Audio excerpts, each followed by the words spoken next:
Good evening, everyone. Good evening, sir.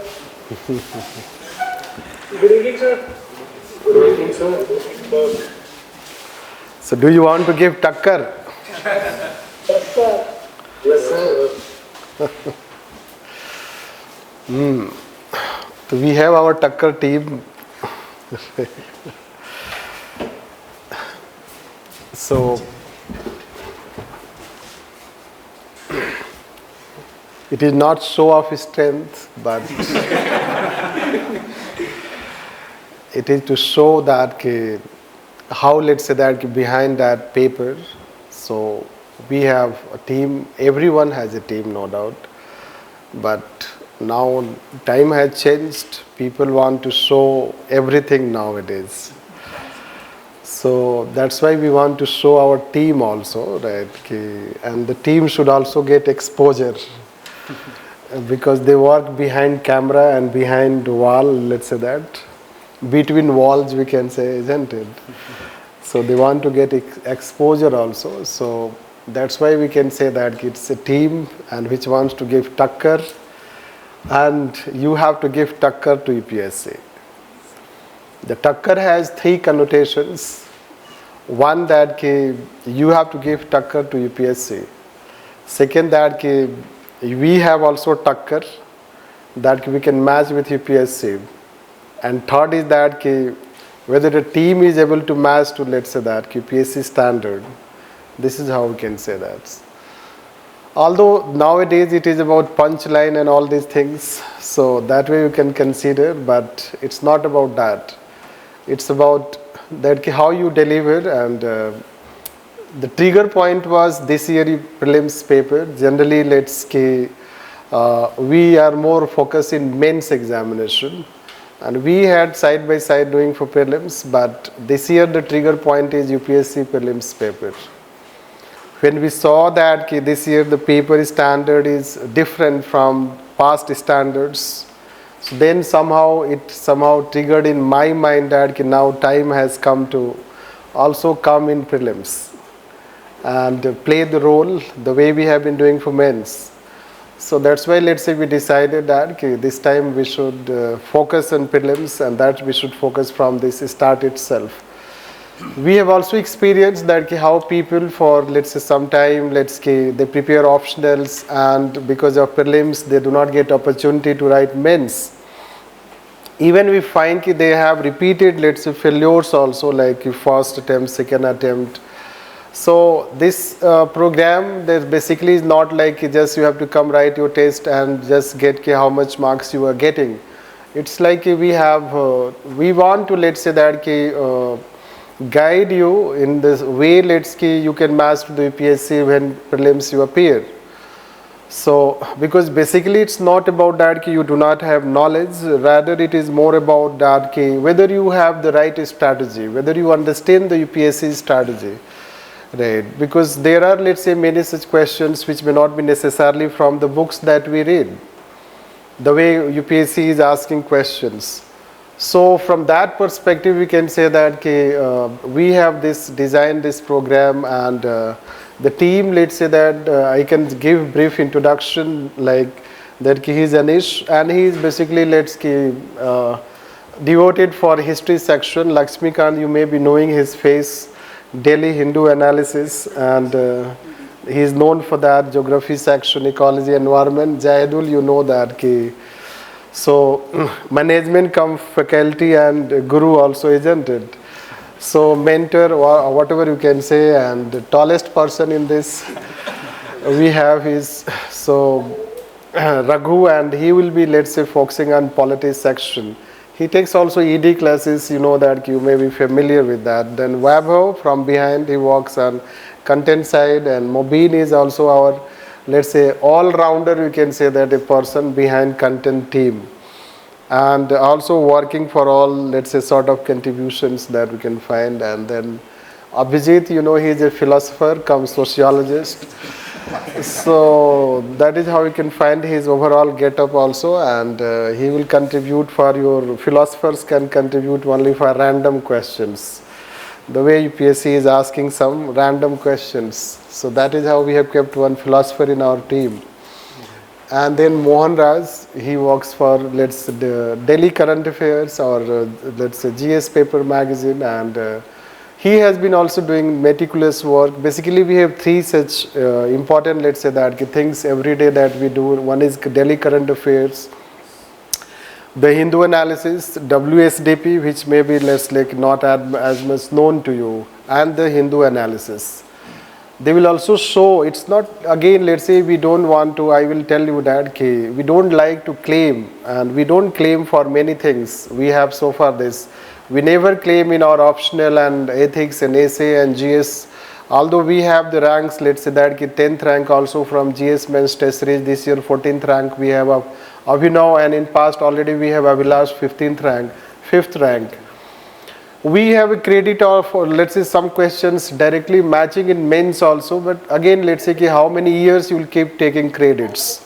Right. There was a time we had exactly the same word by one case study matching, but then how many times you do? We don't want to claim, but now time has come that you know that society has become more and more claiming type, and if you do not claim, so your legitimacy also is affected. So that is how nowadays it is.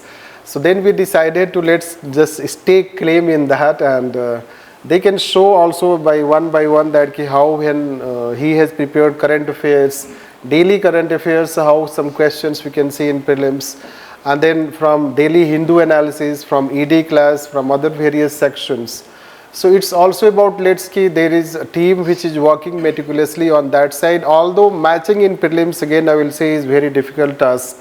That whether you match, it's also not that how many questions you match in prelims, rather it's whether when we believe in that it's about empowerment, if you know the capability approach of Amartya Sen. So we believe more in capability approach, that we should empower you so that you are able to do better, rather than spoon feeding and then expecting that that spoon would be asked in the examination and you will be able to feed yourself. So that's not the point, that how many questions we match, rather it's whether you are prepared to clear your prelims, not only prelims but mains and interview also. It's all overall, let's say, that guidance that you get. So that can be, let's say, that approach we can say, and accordingly, let's say, we have designed the program, and that is how we will show it. They will show this one by one, so that is how you can see it. And just let's say you can have also will expect you can have some patience while seeing, because already we have gone through prelims paper analysis, you have seen lots of videos nowadays, isn't it? But then by the end of the day, the matters, let's say, that comes to that aspect, that how you are prepared. This is how we can say.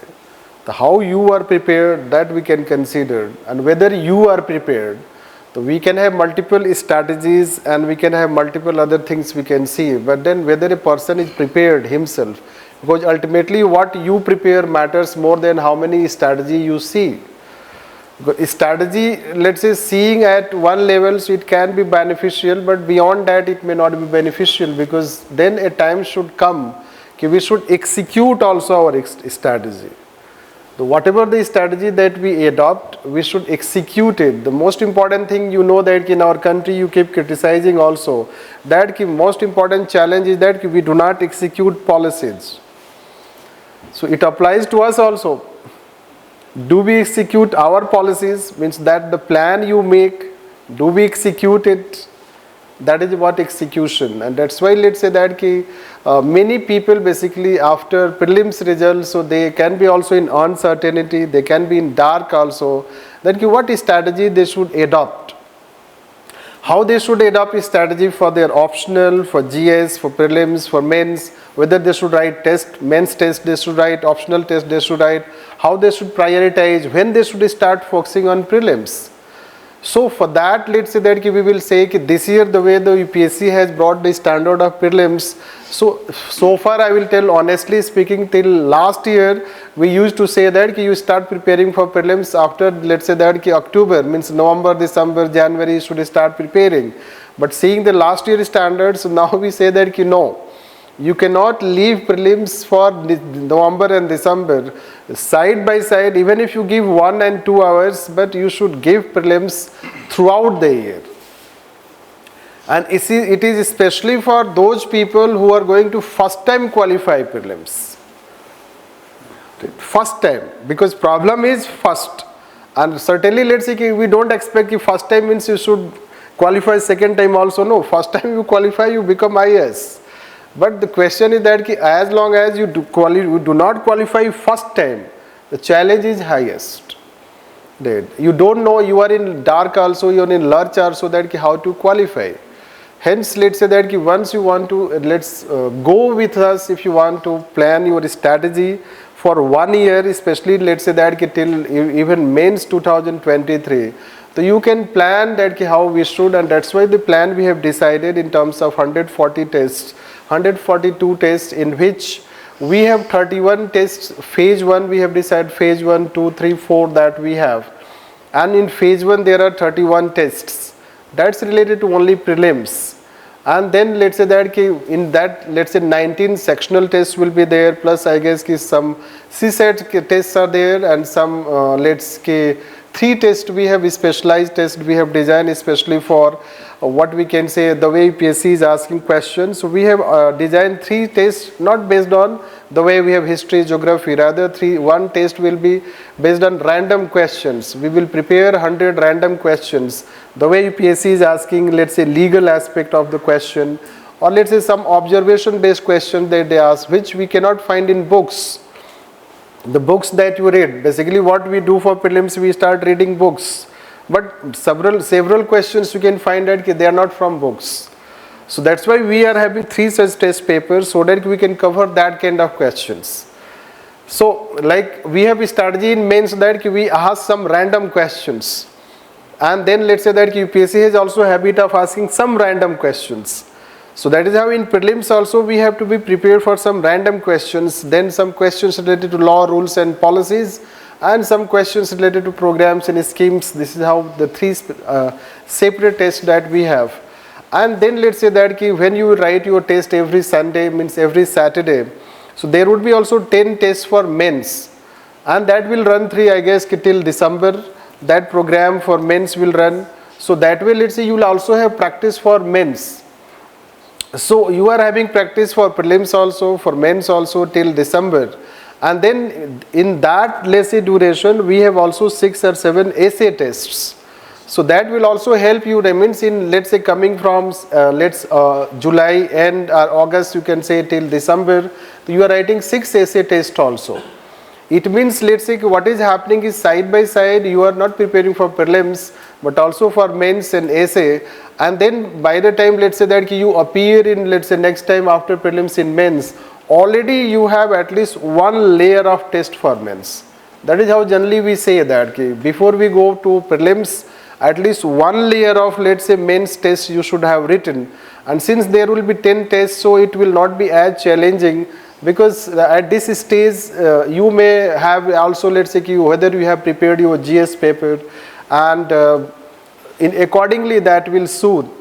And that is how we can say. Then our strategy will change in phase 2nd, when we will start in phase 2nd in January.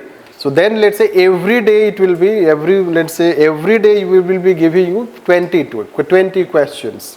Every day in morning you get 20 questions, and every day you solve that 20 question. It will be analyzed and discussed, and the feedback would be given. So that is how it will, from January to April or March it will continue. April it will continue, that is strategy. And that will, let's say, that means from January we will be more focused. You will be obviously also more focused to prelims. And then let's say thereafter, let's say in April we have 4 mock tests also for prelims this way. And that is how, let's say, by the time you go for prelims, you have written some tests related to mains also, essay also. In mains GS will cover all 4 papers, and certainly we will be evaluating you, guiding you. I will not tell mentoring, but rather I will tell more as a guidance, let's say, that we will be guiding you also, that even in prelims also we want to see that in which area, the way in mains we analyze, these are the area, whether you have problem in knowledge, whether you have problem in writing, or whether we have problem in, let's say, that both aspects, or let's say both are good. So similarly in prelims also there should be, let's say, analysis that whether you have knowledge but you are not able to solve the question, or let's say that you are able to eliminate the question, whether this question could have been done by elimination or this question can be done by knowledge, means how, let's say that where a person is but is basically lacking this, or in, let's say, particular section, if you have suppose history, then history where you lack, whether which section is weak, so that accordingly you can focus on your preparation. That's why, let's say, since we have started and then on 23rd there is paper, but basically the strategy will be that when a test is taken, or when let's say that this test discussion is held, that time the person can also tell you that how to prepare for the next text. The next test, how you can prepare, means how you can study your history section, how you can study your geography section, various sections also how you can study and prepare, and you can also ask to the person who guides you in that section. So that way, let's say that we can improve, or you can improve your strategy. That is how we hope, and that way, let's say that by the time you reach prelims you will be having those number of tests. And after prelims we have, as per the way the test program runs for mains, accordingly let's say it would be for GS and for essay. So for GS there are 10 tests generally, and then essay we have 7 tests. So after prelims, the way mains tests are run, that is how it will be run, and that is how it can be, let's say that through that. And once you go through this, so this is how interview guidance program can also be. So that is how it's like overall, let's say, year-long program, and if you strategize yourself the way we are strategizing, so yes, we hope that we can make difference. And that is how we can tell, and then they will tell you by one. Lakshmi will talk on this about geography section. Accordingly, they will talk that about the prelims paper and the questions and the analysis they will see. Then in the end, let's say that if you have any doubt related to, Jaydev will be addressing related to schedule, related to any other things that you want to ask. So then he will be addressing those queries and your doubts. That is how we can talk about this. So let's take one by one, right? Okay. Thank you, sir. Yes, if you have any questions, so let's say for me, so you can ask. Sir? Yes. Sir, my question is कि generally we have a tendency to postpone the test. Like as students we say कि ये बाद में दे देंगे या फिर 3-4 बार दे देंगे sir. But if we strictly, like, though it will be difficult, but if we stick to the schedule as like of the test series of throughout the whole test series, so how should we objectively analyze ourselves that are we on the right track? Like the discourse, sir, which you say, is the discourse on the right track or not? See, as far as your question is that we say कि चलो लिख देंगे, basically that's what the thing. Let me tell that you, since you are aware and I know you also, so what I can say is that it's about execution. Basically, let's say we say even if you have the average plan and if you execute it, it is going to be better than if you have the best plan and you do not execute it. So most important aspect is execution. Let's say that why people are not, let's say we teach, I can tell about myself now. We teach, when we are teaching, do you think how many classes I bunk? Means so I will tell, I don't want to appreciate myself, but I will tell you that I will have the least record of bunking my classes. Isn't it? Even my classes may run for 6 months also, but I will tell you that you may have bunked more than what I can. So what is this? It is called discipline. I can also enjoy, isn't it? I can also, let's say that say today class is cancelled, and then I can enjoy my life. But it's about, let's say, discipline. Right? It's about execution. Because you know that if today I cancel the class, tomorrow I have to teach it. Similarly, today you can, let's say, postpone your test, tomorrow you have to write it. It's very clear. So it's all about mental preparation. mental preparation. It's not about only, let's say, that ki studying and how much intelligent you are, the background that you have. It's all also about what is going on in your inside mind. And do you have a discipline? Because that's why we fail. Many people, let's say, they can have good knowledge, they can have good potential, but the question is that ki this execution is lacking. Suppose you have a plan, let's say, whatever the, let's say, we have designed a plan of 142 tests. So this is how we have a plan now. Now our task is to execute it. Now let's say, can you, let's say, first mental preparation is, can you go with our plan? This is the first thing for you. So if you decide to go with our plan, to go wholeheartedly. If you do not decide to go with our plan, you want to have your own plan, to go with that plan. Means you must have a plan for 1 year or 1.5 years. This, let's say ki how other students have been motivating. Already you know, it's not ki you are not familiar. Like Abhinav, and when question was asked to Abhinav, and that was, let's say, ki Abhinav who got 14th rank. So you know, when he came for his strategy session, the question, a person asked question, because he, let's say that it has been 5 years or 6 years. So his brother, let's say, you know, before COVID. So before COVID, 2018, you can find 2017, let's say last 2-3 years, I would tell you that we had lost hope somehow. Right? And I and his brother Abhishek, so talk between us would be how we can motivate him. That was our talk. Then Abhishek decided that no, I would also appear so that he feels motivated. So that is a situation. When it was asked to Abhinav that how you used to motivate yourself, he said that I used to set plan for every day. I did not set plan for, let's say, coming, let's say, I set plan for every day, and when I executed my plan, and I communicated to my friends. When I did not executed my plan, also I communicated to my friends. So basically what he was doing is that he was trying to keep himself busy. This, rather than, let's say, just thinking, strategizing, what we are doing nowadays, we have n number of YouTube videos, and you can just watch all those videos and you can enjoy it, just go in the mood of only let's say strategizing one after another. But strategy should end at one place and journey should begin of execution. This is your first question answered. As far as second is that how the discourse will go on, whether we are going in a right direction, right? Yes. So it's all about, let's say, that trust. That we have also this discourse. You should know that a teacher is every year tested by UPSC. Right. The way a movie is launched, and then all actors and all artists are on their toes, whether movie is going to be hit.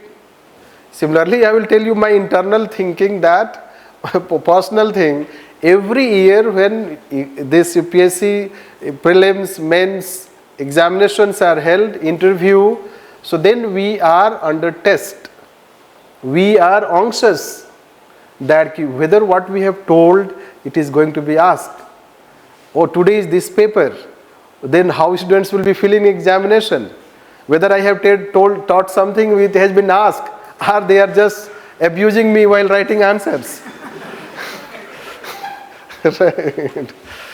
So it's also, let's say, that it's all commitment, let's say. So you have also this concern, we have also, let's say, concern of this discourse, whether the things you are doing, so whether it is really relevant for UPSC.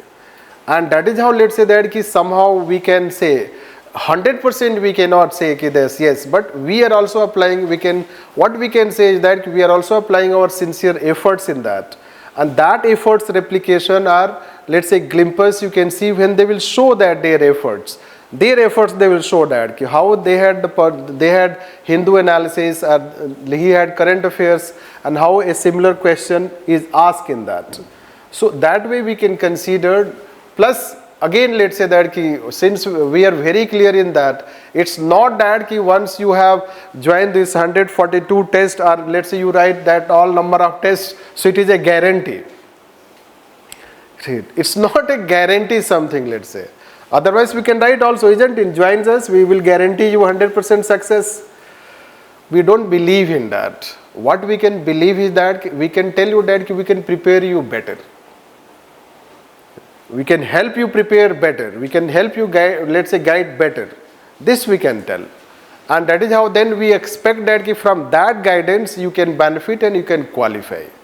This. So that is what we can consider, because efforts are also on always two sides. Our side and your side. This. And that is how I can tell on this. How to manage public administration test series and Takkar test series. To give Takkar to public administration. Now everything is a Takkar. This you can say. So see, public administration test series is run only, any optional test series is run on 2.5 months maximum, or 3 months. But this is a program, year-long program. No, you have to July to let's say April. So certainly it is manageable. At least 3 months you should sleep less, right? And study more or sleep well. Don't buy that mattress. So let's say you should sleep less so that you can focus on that. It's a matter of 3 months, not entire year, because tests are written in that only 3 months. I guess it is manageable, isn't it? It is quite manageable, we can say. Plus, let's say we are asking you 10 tests. Suppose you are writing GS mains test, 10 tests you are writing, so you are preparing history. History preparing for prelims also, mains also. So that is how it is manageable. That you can manage, because anyhow you have to study that GS. That one section of GS at a time you have to study, even if you are studying optional. So don't get, let's say, disturbed by, let's say, number of tests that you can see. Rather you see that today, as of now, you would be preparing one GS section and optional. That is the strategy you may follow. So anyhow, let's say that you are studying optional and one GS section. The only thing is that you have to write tests. So let's Saturday, Sunday, and one for optional. It can be Saturday again, or you can, let's say, change as per your suitability. It is quite manageable, even if other optionals also those people have, not only related to public administration. If you have other optional also, so you should write test, because this is the time to let's improve your writing skill as well. Yes. Yes, your question. Sir, my concern is for phase 2, because when we reach January and if we are not practicing 100 questions each day for prelims, and this will consume a lot of our time, because I know that my schedule, as per my schedule, I will not be able to practice 20 questions every day for mains when I am preparing for prelims as well. So I guess it is 20 questions for prelims. oh, prelims only. Yes, yes. Yes. No mains, right? Right. See, mains practice we have designed in such a way that in January I think ethics test will be there. Ethics 2 tests in January. Otherwise by January mains test ends. This you can say. Simply because your prelims is in May. The May means, let's say entire May should be for your revision. It means your preparation should end by April. This. The April means you are getting January to April, 4 months you are getting. This, the 4 months you should have complete for prelims. And when we are studying for prelims, anyway it is also for mains. Because those sections are related to mains. So we cannot separate it. Yes, as far as 20 questions are concerned, so yes, that 20 questions will go. We have a plan also to give you at least, let's say that although it is not mentioned in written, and we have not, let's say that somehow, but it is in our mind that give you also at least 5,000 questions for prelims for practice. That is called practice. So when there are MCQs, you have multiple MCQs just for practice. So that can be a supplement support, we can say this. That is how it is. Yes, any other question?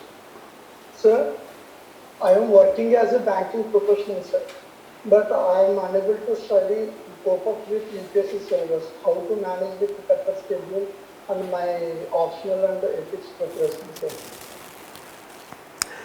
sir? Yes. The question is that you have to then strategize the time that you have. I would tell you that there are many people who are job doing, and while doing job they manage this. I will tell you this year the person less known, but Sumit from Maharashtra, he got IPS rank. So this person, he used to do job. Yes, the person who got 100th rank this year, the person who got 100th rank, this year, that person used to, let's say, he used to do job. Then when he came from office in evening, let's say that, so in evening, let's say he studied till, let's say that 10 or 11 o'clock, whenever he came from that. Then morning he used to go to office 10 o'clock, then before 10 o'clock, let's say 6 to 9 he studies. That was his plan. And he got 100th rank, let's say that. His interview marks is highest this year. This you should also know. So the question is that how you save your time and how you plan it. Now when we have time for optional and your GS1 section, so GS1 section, let's say that you should prepare at this stage, because it will not take more than 1 month or 2 months, let's say, at least let's say 2 months it will take. Then thereafter you can give time for complete optional, because optional preparation will take time. So either you can study the section you are asking later on, first you focus on optional, or you study first that section and then you study. That way you can focus. Okay, sir. Thank you, sir. So let's have the Lakshmikant will talk and then other people will talk one by one. Right. Thank you, sir. Yes, good evening everyone. Okay, so I will be dealing with geography and environment section, ecology and environment section, as well as current affairs. Okay, so first of all, let me introduce myself. My name is Lakshmikant Jaibai and I'm associated with LUKMAAN IAS since last 5 to 6 years. Okay, so briefly I will be telling you that this year's prelims examination, this geography section, from which areas the questions have been asked, and along with that, how to strategize for dealing with these questions.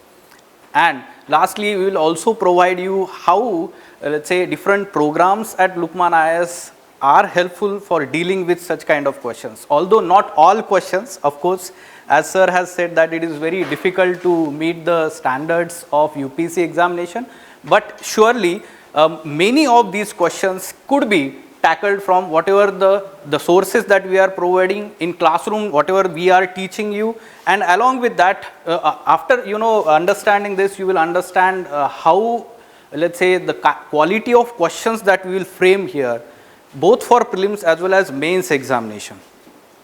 That will be completely relevant for our UPSC examination. Okay, so look at this analysis that we have done for geography section. First of all, the number of questions that are being asked in the geography section, you can see that on an average 14 to 15 questions. Yes, in between उन्होंने कम किए थे, but now you can see 14, 11, 14, 15 questions. Right, and this year they asked around 14 to 15 questions, and we have divided what type of questions or nature of questions in different parts, like world mapping, India mapping, basic concepts and knowledge. Now this year, certain sections in prelims examination, they have made complete, a sea change we can observe here, and that is one of the section is geography. Okay, why? You may have gone through all this prelims paper and you may have observed total 9 questions. Total 9 questions were map based questions directly. Okay, this shows the importance of mapping section in geography. Although in recent times UPSC had reduced some weightage for mapping section, only 1 or 2 questions being asked, but this year almost 9 questions were asked. Now out of 9 questions, 5 questions world mapping and 4 questions India mapping also. I would say within that also we can divide somewhere from the static part or portion of your syllabus, and some of them were from the current affairs, the places in news. So current affairs also mapping section they are asking. Okay, so likewise we have to be aware about this, how questions will be asked. I will give some examples also. Now some questions every year UPSC asks in prelims examination from basic concepts of geography, and that too physical geography we can say, right? And this year also they have asked 3 such questions, but very simple question. I will give one or two examples related to that also. And lastly, some knowledge or information based questions, some moderate difficulty level we can say, such kind of questions are asked. But yes, most of these questions, if you say, either you can attempt it or you are facing some problem not knowing this concept or this place at all. So this was the nature of geography questions we can say. Okay, I will come to this part later one, but what we can also understand here, note 8 out of 15 MCQs of geography sections are directly or indirectly linked to current affairs. I will show that part also, how they are linked to current affairs. Okay, so some examples, like this question was asked, okay, and almost more than 90% students, they did not attempt it, I guess so. And if they have attempted, more than 90% would have been wrong answer. Am I right? Right? So, ऐसे questions जब exam में आता है, तो it is expected that you skip the question instead of getting negative marks. Okay, although this was in news, how it was in news, I will tell you. और कौन सा चीज़ कहाँ पे cover हुआ है, वो भी मैं बताता हूँ. You can see that this photograph or this news on The Wire newspaper. Okay, and this news is saying on 5th November 2021, it is saying that the chart climate change and the great displacer. Look at this photograph and look at the description of this photograph. Shells are pictured in the dry bed of evaporated lake Fugiben in Mabua, North Mali. This lake was asked. Basically, it is only covered in this The Wire newspaper. And of course, most of the students do not read this newspaper, right? The mainstream newspaper are Hindu and Indian Express only for UPC students. So that's why most of the students did not know about this also. And we as a UPC classes, most of the classes also skip this. Why? Because we do not give such importance to all the newspaper also, no? जो important है वही हम बोल सकते हैं. So that's why it was expected. It is competitive exam. So it was expected you skip this because most of the students are going to skip this. Such kind of questions, factual, knowledge-based questions we can say, either you know or do not know. The same is for Indian geography mapping part. Okay, so this canyon, Gandikotta canyon, this was asked on which river? Now, fortunately, let me give you one example. Our foundation batch student is from the same place where this place is, nearby 2-3 kilometer only. So when this question I came across on that day, so when the paper came out, so I said that 99% students may not be knowing about this, but our foundation student batch student may have got this correct, only one student. So actually such kind of questions are to be skipped. Okay, they are general knowledge questions. Okay, it is not in NCERT. It is not given in any book or reference material. So how to deal with question? The most important aspect is you skip this question. But if you want to attempt such kind of question, you should be having your mind, eyes, everything open. ठीक है, आपको GK वाला person बनना पड़ेगा ऐसे questions को deal जैसे, right? So that's why it is expected कि आप ये क्वेश्चंस स्किप करिए. So some of the questions out of 9 mapping questions, some like this, 1 or 2 other questions were also there. They had to be skipped. आपको ये भी पता होना चाहिए. I have a question, sir. So what was the answer? Pennar? Yes, Pennar River. So how come actually I thought it was Tungabhadra because it is in Andhra. So No, Tungabhadra is not in Andhra. It is Karnataka. but Pennar was from Kerala, right? No. Pennar River is in, we can say, Andhra Pradesh. हाँ, Penna and Pennar River. Okay, Valiyar and those rivers, they are from Kerala. Okay. Now let me also tell you that ये भी news में था. ठीक है, अब कौन से न्यूज़ में था? एक छोटा सा वीडियो जो है, that small video made by BBC. Okay, and that video showed about this. You can see the stunning Indian gorge that resembles the Grand Canyon. Okay. So now UPC is following such kind of things. Okay, ये कोई भी जो standard newspaper में नहीं था. Okay, So that's why Ansari Sir had said that random questions, do you remember? So random questions, now we are going to follow this on our test series. Okay, UPSC has given us the path for preparation. So that's why we are going to include those questions in our test series also. Okay, now simple questions, static part, everyone will get this right. NCERT based. So it is very clear that you may get this correct. Okay, we will not go through answers, question and answer. I will just tell you that which questions are from static part NCERT. You can see it is given all those picks. So match the following is correct. Now the term lament often heard in news. Again mapping based question. But often heard in news means it is commonly in news. UPSC has this always, the focus area of asking question from world mapping, and that is Mediterranean region or West Asia, we can say. So this is also part of West Asia, and actually we had covered this in the Hindu analysis. Kya hua tha, Jordan Prince Hamza under house arrest, it was in news. So we covered this from mapping section also. You can see the map is shown here, and we had covered all those countries, and here you can see that Levant region of Western Asia. So we teach such kind of things whenever, let's say in current affairs, whenever it is any geographical feature or region is there in news, we will try to add all these aspects of current affairs in our test series. Okay, then you can see here the next question. Everyone would have got this correct also. So kuch easy the, kuch difficult questions the, right? Some of them are very easy, some of them are like you skip this question. So Afghanistan was in news for throughout the year because of Taliban, and everyone was like, yes, surely there will be map based question. I told in classroom so many times ki question aega, or same mapping based question is there. Right? So yes, most of the students would have got this. See, in Hindu analysis also we had covered this Armenia, Azerbaijan, so it was one of the option. Eliminate that, you would have correct. Logic based questions are also there.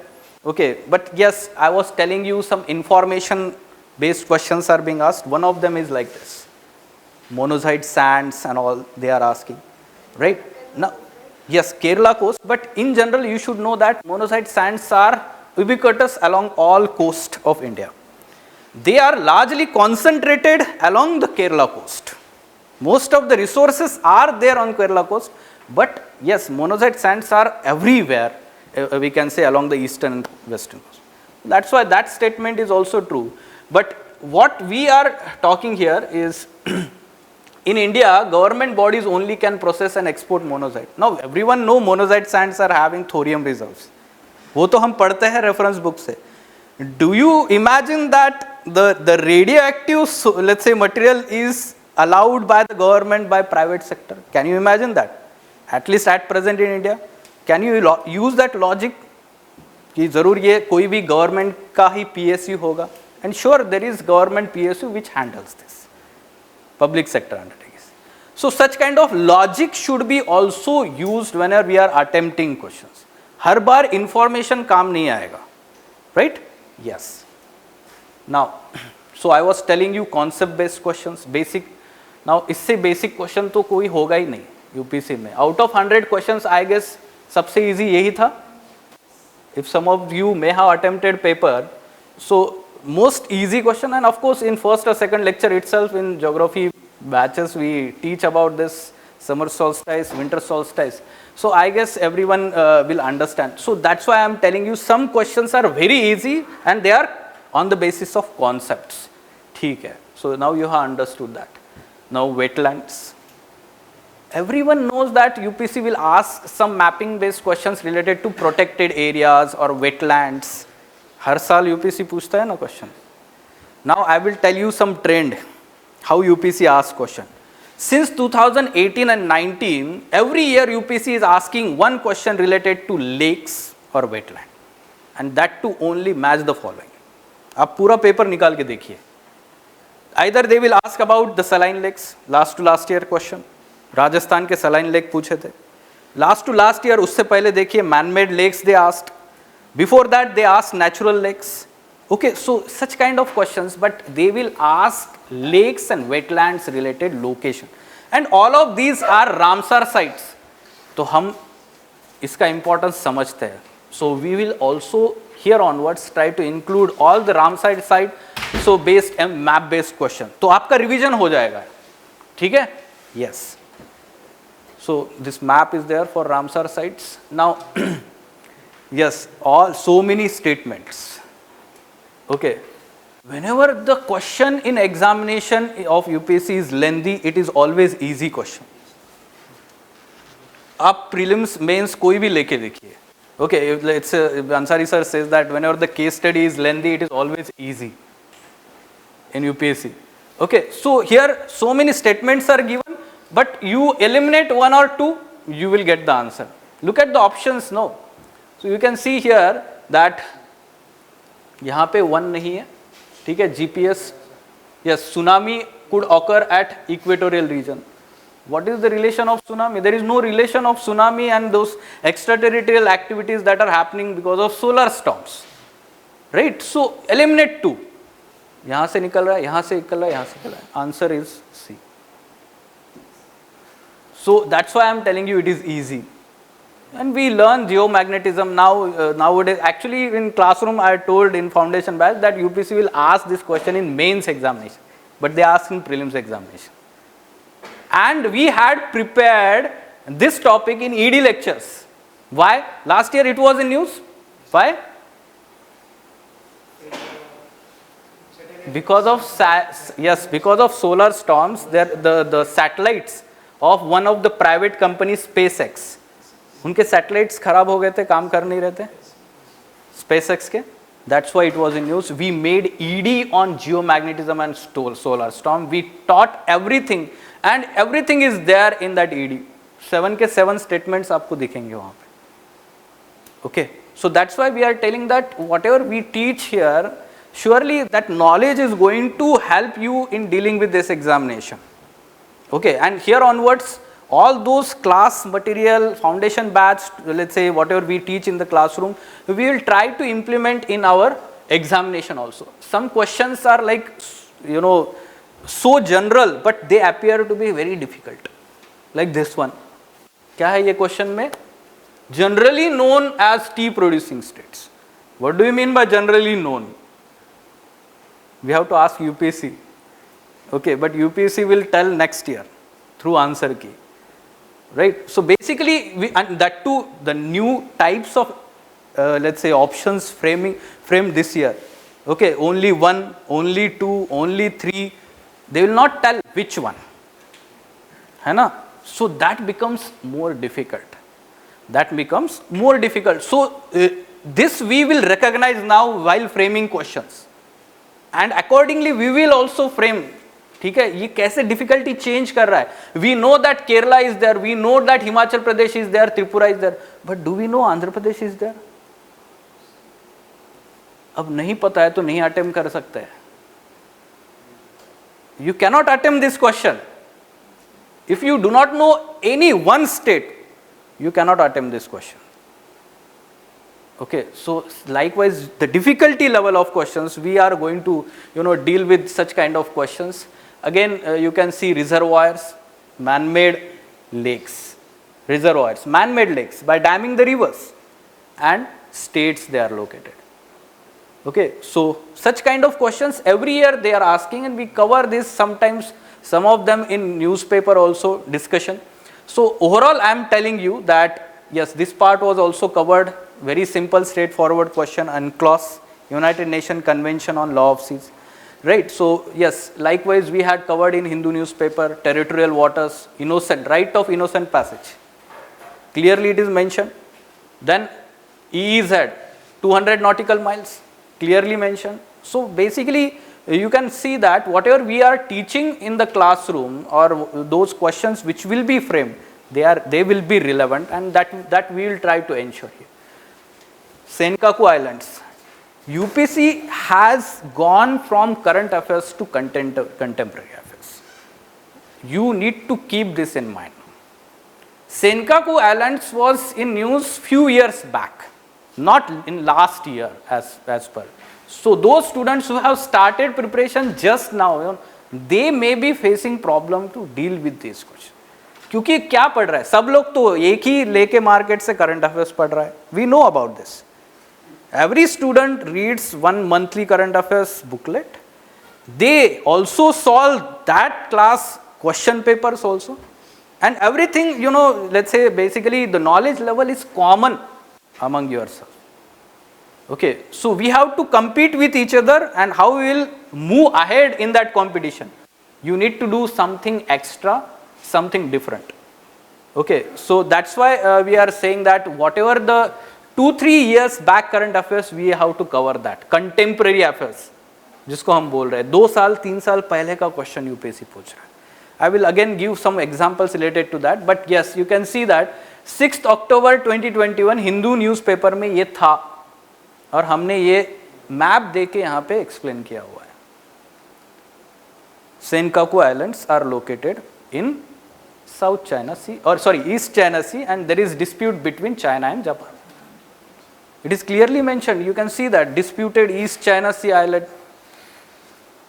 Understood? So, of course, mapping based questions, I will guarantee you that most of the questions we will try to cover from our test series. ठीक है, जो भी current affairs और जो हम बोलेंगे कि static part से होगा. Some of them are like they are asking region often mentioned in news and country. So, of course, such kind of questions are difficult. Why? Look at the options.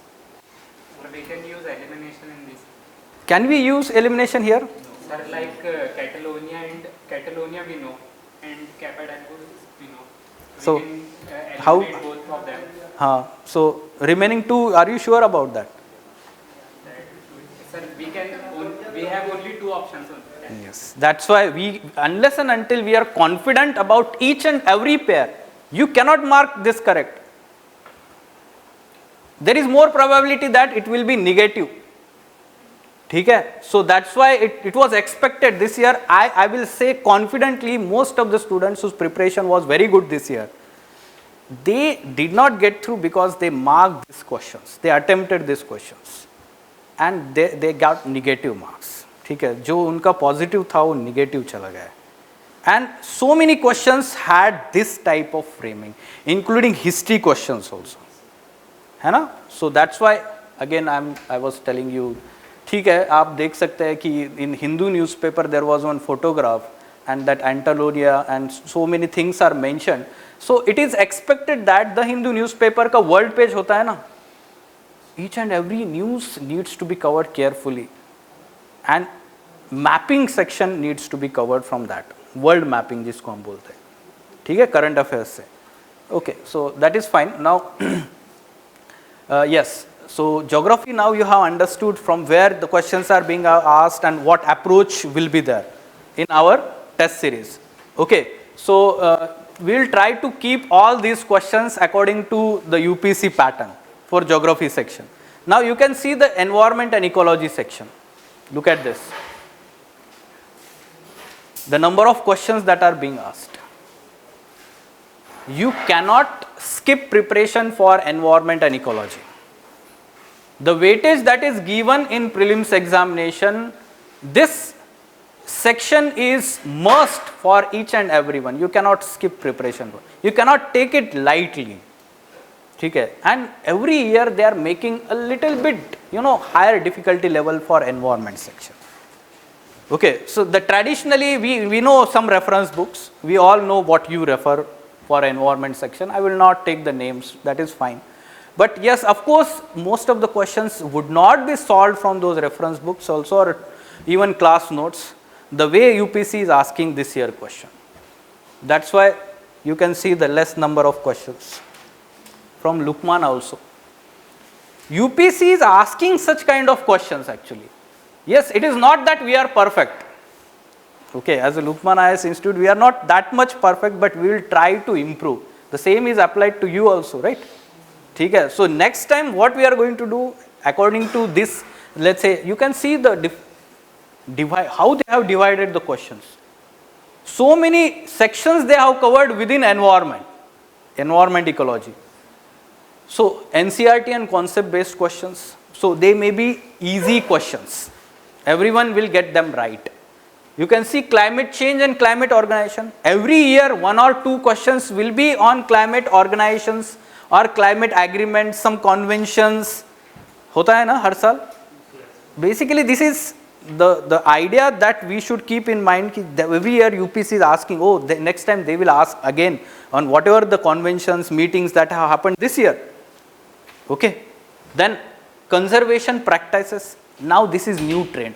Every year UPSC is asking 1 or 2 questions related to the sustainable agriculture practices, farming practices. Like they ask conservation farming. They ask about the vertical farming. They asked about, let's say, zero tillage. Every year they are asking one such question related to sustainable farming practices or any kind of, let's say, conservation practices. Like this year they asked bio-rock technology. Conservation practice hai na, right? So you keep in mind while reading newspaper or whatever the current affairs. Conservation practice. Every year UPSC is asking. ठीक है. Then now this is new trend. Since last 2-3 years, UPSC is asking 1 or 2 questions related to 4 to 5 important laws or legislations in environment section. Which are they? Wildlife Protection Act 1972. Then there is Environment Protection Act 1986. Then there is Biodiversity Act 2002. And then there is FRA 2006. Okay, there is Forest Conservation Act 1980 also. But these 4 or 5 acts, but major focus of UPSC is EPA, Environment Protection Act, and WPA, Wildlife Protection Act. They are asking specific sections also. Last to last year, a specific section was asked from EPA. Are you understanding? And this year, very difficult question was asked from WPA, Wildlife Protection Act. Okay, so here onwards, we should keep in mind, we have to go in details of these legislations. ठीक है, ऊपर से पढ़ के नहीं होने वाला है. Understand? Pollution, every year UPSC will ask minimum 2 questions on the basis of pollutants, their sources, their impact, consequences on health or something like that. Nature of question is always same. They will ask about sources of that pollutant. Okay, they will ask about what impact that pollutant is going to have on the human health or environment. So every time you come across such kind of news, you immediately search for its sources. Okay, any kind of pollutant or something like that. And then its impact also simultaneously. And species based questions. So yes, of course, species based conservation protection areas they asked in 2019, sorry. Okay, and they used to ask species based conservation areas, protected areas. उन्होंने must deer वाला question पूछा था, है ना? And nowadays they are asking, like this year they asked about that bluefin mahasir or something like that, ना? Or golden mahasir. ठीक है, I will come to that point. ठीक है, मैं कुछ examples लेके बताऊंगा आपको. ठीक है, but out of 18 questions, 8 questions had current or contemporary levels. Simultaneously, I am telling you how many questions are being asked from the current affairs also. ठीक है, so some questions I will like talk about. ये तो काफी easy था. ठीक है, it was from NCERT itself. We are showing the reference also. Among the following crops, which one of the most anthropogenic source of both methane and nitrous oxide? You can see that large amount of methane are released in paddy fields, rotting garbage dumps where fossil fuels. So of course paddy fields में rice cultivation है. And in general we know about this, we read about yes, paddy cultivation and all. Yes, I was talking about this system of rice intensification. So this is actually the eco-friendly farming practice. It is being implemented in Punjab. अभी news में है, ये failure हुआ है, ऐसा कुछ news में आया था अभी थोड़े दिन पहले. That's why I am telling you, हर चीज़ कुछ ना कुछ न्यूज़ में होता है, तो वहाँ से आप इनपुट्स लीजिए. कैसे लेना है? Smartly from previous year questions. Okay, yes. So it is covered in newspapers, जैसे this explained is there in Indian Express. So how SRI method is of sowing paddy saves this much water, gives better yield. So everything was mentioned in this article actually. Okay, so from current affairs you can understand how the question. Then climate action tracker. So I was telling you climate change organizations and all. Okay, so this climate action tracker, although it was not directly in news, but because of Glasgow summit that happened in November, it was expected कि आप सारे news ठीक से cover करिए, ठीक है? So this climate action tracker is that organization which covers all the let's say climate change actions that these countries are taking. तो वो tracker उसको नाम दिया गया है, right? So yes, world on the track for 2 point, कब का news है आप देखिए, ये 9 नवंबर, जब ग्लासगो समिट हो गया था, sorry, right? So it is saying research coalition climate action tracker said, it is clearly saying research coalition, इसी से एलिमिनेशन हो जाएगा, database created by coalition of research organization, other 3 are very different options, ठीक है? So that's why I am telling you कि आप जो climate change organization से रिलेटेड होगे, so you prepare for that. It was very simple question, wetlands का significance, WHO air quality, again current affairs relevance is there. These guidelines, they were renewed, and do you remember the same questions on these WHO guidelines in mains examination? Do you remember that 2021 mains examination GS3 paper, they asked the comparison of these guidelines 2005 and 2000 the recent guidelines, how they are modified. I am seeing blank spaces. ठीक है sir, prelims का discussion हो रहा है, आप mains की बात क्यों छेड़ रहे हैं? ठीक है, but that is fine, but I am telling you UPC का प्रिपरेशन जो है वो ऐसे करना है, ठीक है? वो ऐसा खुला वाला नहीं, ऐसे, ठीक है? जो हमें पता है, हमने पढ़ा है या यूपीसी ने पास्ट में पूछा है, that only we have to prepare and we are on right path. Okay, so UPSC asked about this, so it was expected कि आप प्री में भी क्वेश्चन आ सकता है, जो मेंस में पूछा है, जो प्री में पूछा है वो मेंस में भी आ सकता है. And UPSC has followed this approach already. So you can see that in the Hindu newspaper we had covered exactly like 2005 का डेटा क्या था और updated डेटा क्या है about PM 2.5, PM 10.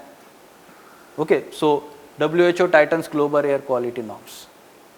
We had covered this news because of the past relevance. In 2020 there was one question about this air pollution program. So that's why we had covered this. UPSC will ask, and UPSC asks twice in mains also and prelims also. That's why we are saying that whatever we teach, whatever we provide at LUKMAAN IAS is relevant. मैं ये emphasis इसलिए कर रहा हूँ क्योंकि बहुत बार students का preparation जो है वो मतलब एकदम wide level पे होता है, ठीक है? तो आपको उसको narrow down करना है right direction, right? Yes. Now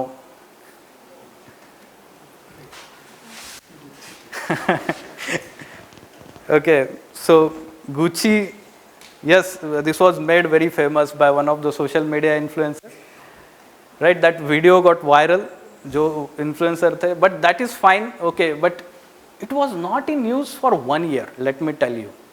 It was in news in January 2021. And why it was in news? See the news. ठीक है, ये न्यूज़ देखिए. After saffron, Jammu and Kashmir seeks GI tag for Gucci mushroom. This was news in January 2021. That's why I am telling you, we have to cover 18 months current affairs. From January, we have to cover up till your next year mains examination. And this target we have included in our test series. All those current affairs based questions we are going to cover, that is from January month. ठीक है? तो आपके जो questions होंगे current affairs से, we will try to cover maximum questions from the current affairs, and that's why I was telling you, giving reference. One more thing, why previous year questions are important? Can you read this? Which of the following is not a bird? If the student has not gone through previous year question, mark my words, उसको वो question नहीं आया होगा. अब ये previous year question देखिए, 2019 में ही पूछा है. Blue fin mahseer Kaveri river, It is right. Mahasir is a fish found in Kaveri river or some of the southern rivers, southern Indian rivers. तो अगर वो प्रीवियस ईयर क्वेश्चन ठीक से पढ़ता है तो उसको क्लिक, अरे ये तो फिश है, महासिर, वेरी फेमस फिश, उसने फोटो भी देखा होगा, है ना. Easy question for that student only. That's why it is said पिछले 20 साल का प्रीवियस ईयर क्वेश्चंस थरो होना चाहिए. ठीक है, उसके ऑप्शंस के साथ में, सिर्फ जो पूछा है नहीं, जो ऑप्शन में पूछा है ना, what is asked here, options में पूछा है ना. Irrawaddy dolphin, they separately asked one of the let's say question, right? अब next time rusty spotted cats पूछ लेगा UPSC, क्यों नहीं पूछ सकता है ना. We will ask in this test series. ठीक है. Yes. Now very vague question. That's why I was telling you random questions हर एक section में है. Very vague question. How do you remember so many species for nitrogen fixing plants or something like that? Even in any one book you will not find these names. Even Google is not saying everything at one place. When we type nitrogen fixation plants, all these plants we are not able to find at one place. Understood? So it is advised whenever such kind of questions are asked, अगर आपको नहीं पता है तो आप चलिए उसका time आप दूसरे क्वेश्चन पे यूज करिए. सो इट वाज एडवाइस कि आप उसको स्किप करिए. Okay. Yes, bio rock technology, you know I was telling you contemporary affairs, this was not in news last year. Bio rock technology, this was in news last to last year. When this bio-rock technology was being implemented in Gulf of Kutch for the first time in India for the conservation of coral reefs.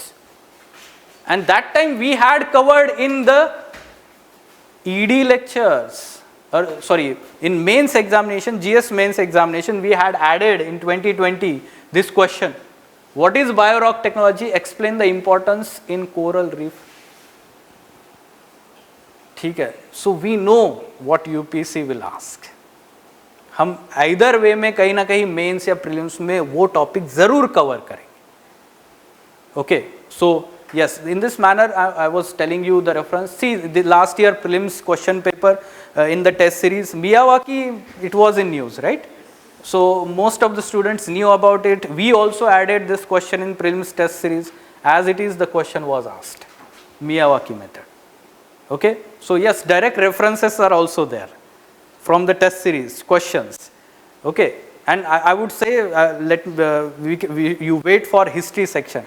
How the questions are being asked directly from our test series, Anish Sir will guide you regarding that. Yes, I was telling you Environment Protection Act. Which of the following statutory body is established under this act? Provisions of this act.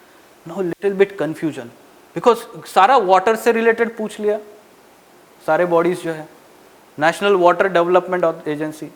Some of the students will eliminate this because ये recently news में था, ठीक है, because of interlinking of rivers, उसके लिए बनाया गया है. Central Groundwater Authority, Central Groundwater Board, Central Water Commission, इसमें भी लॉजिक यूज किया जा सकता है. If you have read polity properly and if you have gone through all those commissions, boards and agencies, statutory bodies are largely authorities. Okay, they have some kind of power, legal powers under them. Boards and commissions, they can be executively created. I am saying this is logic, it is not 100% usable. ठीक है, but अगर आपको लगता है कि इसको attempt करना चाहिए तो ये लॉजिक यूज करके central ground authority, ground water authority, and that is true. This is correct answer. Okay, so this logic can be used. Now I was talking about this green washing, the terms which are in news. So whenever this COP happens for climate change, that month's newspapers are most important for your examination. Why I am telling you this greenwashing was not discussed by the mainstream newspapers or something like that, but this term was in news in the Hindu newspaper like this. Greenpeace chief wants greenwashing at UN climate talks. Where UN climate talks? The COP that happened in Glasgow. Now whenever, especially the heading में जो key term आता है ना, immediately you search on Google, you add that in your notes. Key term climate से related, वो key term पूछता है. हर साल एक question ऐसा होता है climate से related. Okay? Yes. So I will go quickly. Let's say some of the question, like this question, random question. Can you attempt this question? हमारा स्कूल लेवल का भी नॉलेज काम नहीं आता है इसमें. ठीक है, लगता है simple question, but so random question. And UPC's favorite areas in environment and ecology are virus, bacteria, algae, and this mushroom is new area now, Gucci वाला. Okay, and fungi. घुमा फिरा के इन चारों पे क्वेश्चन जरूर पूछेंगे, minimum 2 question. Okay, so here onwards also, whenever we are reading NCERT or something basic reference material, you need to be well prepared for these areas. Okay, but yes, it was expected to skip as it was a random question. Sources, ये तो बहुत ही easy है, acid rain हमने 10th standard में पढ़ा हुआ है NCERT से. ठीक है, so you have understood how to deal with environment section. Although we are also facing a lot of challenges, but we will give Takkar to UPSC for this section also. ठीक है, so lastly I will talk about some current affairs, and it is very interesting. And UPSC has kept always in mind that current affairs has its dominant weightage in the prelims examination. Now current affairs is interdisciplinary. For all sections or modules of UPSC, current affairs is touching, right, different sections, and that's why it is very challenging. ठीक है, कि क्या पढ़ना और कितने हद तक पढ़ना है, up to what level we have to, cover horizontally as well as vertically. When I say horizontally, how much, span of current affairs is to be covered. And when I say vertically, the depth of the one particular topic, up to what depth we have to prepare. This has become the new challenge. Okay, and let us analyze that from, number of questions or the way UPSC has asked question. Fine, this was in news, so we covered this. Afghanistan border wala question jo tha, non-fungible tokens. So maybe it is not visible properly here because this image is taken directly. Okay, but non-fungible token was in news. Okay, it was in news, and at the same time we had covered this in daily current affairs. Direct question. It is there on our portal also. We have added the basic concepts on portal. Non-fungible tokens. Everything is explained, and directly you can attempt and get it correct. Okay, so science and technology related new emerging technologies we have to keep in mind. Okay, so from current affairs they will ask such kind of questions in science and technology. Technology especially. So how question is asked by UPSC for technology, although separately there will be dealing with science and technology, but there are only largely 2 methods UPSC asks. One, basics of that technology, how that technology works, and second, applications of that technology. Take any question from the science and tech related to technology, the framing will be like this only. Okay, so you should be aware about that, what the nature of questions that are being asked. Web 3.0, there was one article in the Hindu newspaper explained, and they clearly explained Web 1.0, 2.0, 3.0. Okay, and they explained the differences also. So here onwards you should be knowing about that. The Hindu newspaper is adding text and context page specially for UPSC students. जैसे explain page express में होता है, that is specially for UPSC. I came to know recently that they have UPSC essentials separate tag also. So UPSC is very important for that newspaper, no? एक marketing strategy है वो. ठीक है, so you basically Hindu is also having this text and context page where they are having explained articles, and many of these articles directly relate to our prelims and mains examination. So this was covered from that also, and daily current affairs also we have covered this. About deputy speaker, polity part, although question is from basics, but sometimes these, they are in news. Deputy speaker, or now the presidential elections happened, no, recently. So again, there can be question next year. 5 साल में एक बार ही होता है, तो UPSC को भी scope मिलता है क्वेश्चन पूछने का, right? So of course those things will be covered in current affairs. Okay, so basic से रिलेवेंस होगा तो भी वो करंट अफेयर्स का क्वेश्चन माना जा सकता है. Okay, there are 3 types of current affairs questions. First I will tell you about this. One type of question of current affairs is completely talking about that current news. Completely. Like that, one question was then a Miyawaki. It was in news, that's why the question was asked. Completely. वो आपको reference material में मिलता है क्या? कोई basic नहीं मिलेगा. Second type of question is, suppose there are 2-3 statements are there. One statement among them will relate to current news. One will relate or two will relate to basics of that. Understanding this? Suppose there is question related to deputy speaker. One thing they will write something about, let's say, deputy speaker, something, it is in news because of that. Then 2-3 statements related basics of that. And third is only context is current affairs. Complete question is from the basic knowledge. Complete question is from the basic knowledge. These 3 types you should remember for current affairs types of question. So unclause, again, it is covered in current affairs. Many times it is in news. It is also in reference books also. Senkaku Islands, it is in news. Okay, so interdisciplinary I was telling you. Geography, environment section, polity, economy, science and technology. So we cannot, let's say, bind the current affairs rigidly. It is interdisciplinary and we have to cover all aspects of current affairs. जैसे ये economy से related है, credit rating agencies and all. Okay, so simply I was talking about this current affairs. So we have dedicated tests for current affairs also. 2 to 3 months current affairs in one test, 100 questions we will cover, and we are going to cover from January month. This year's January month. Many of students नए preparation कर रहे होंगे, so of course उन्होंने नहीं पढ़ा होगा January month से. So it will be good opportunity for you to test your knowledge for the current affairs. Separately deal करना ज़रूरी है because the weightage given by the UPSC for current affairs is more. So that's why current affairs is more.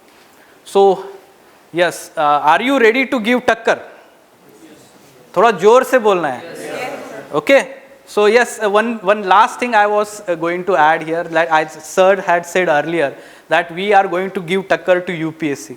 Sir has also said that it is Takkar for the institution to maintain the standards. Third thing I would like to add here, that it is also Takkar by you to yourself.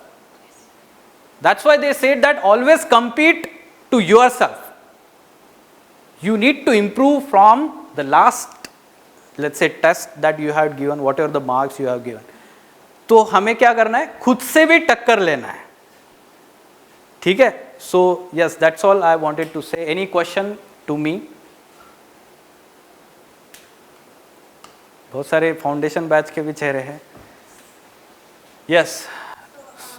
Regarding the study material that is available after we enroll in this, what would it be like? Yes. Specifically, I will talk about prelims. For every test, there will be explanation for all those 100 questions. Comprehensive but adequate, we are saying that explanation will be given. Along with that, for mains 10 questions test, there will be detailed model answer provided to you. There will be on demand mentoring to you. ठीक है, आप जो faculty के साथ mentoring होगी उस test का, right? So this will be for the phase 1. For phase 2 also, whatever the 20 questions test will be there. For that also, every day you will get the explanation of all those 20. Okay, so the same is followed for mains also in phase 3. Understood? So for each and every test, you are going to get the explanation and model answer. So it will be complete study material available for you. The Hindu analysis that you were talking about, is it available on the portal with this only, or where do we get it? Every day in morning at 10 o'clock, we have this, the Hindu newspaper analysis live also. And every day the video is also uploaded on YouTube channel of LUKMAAN IAS. There you have this PDF of PPT also. ठीक है, उसका भी link होगा PDF का, वहाँ से आप notes बना सकते हैं. Yes, any other question? Fine? So yes.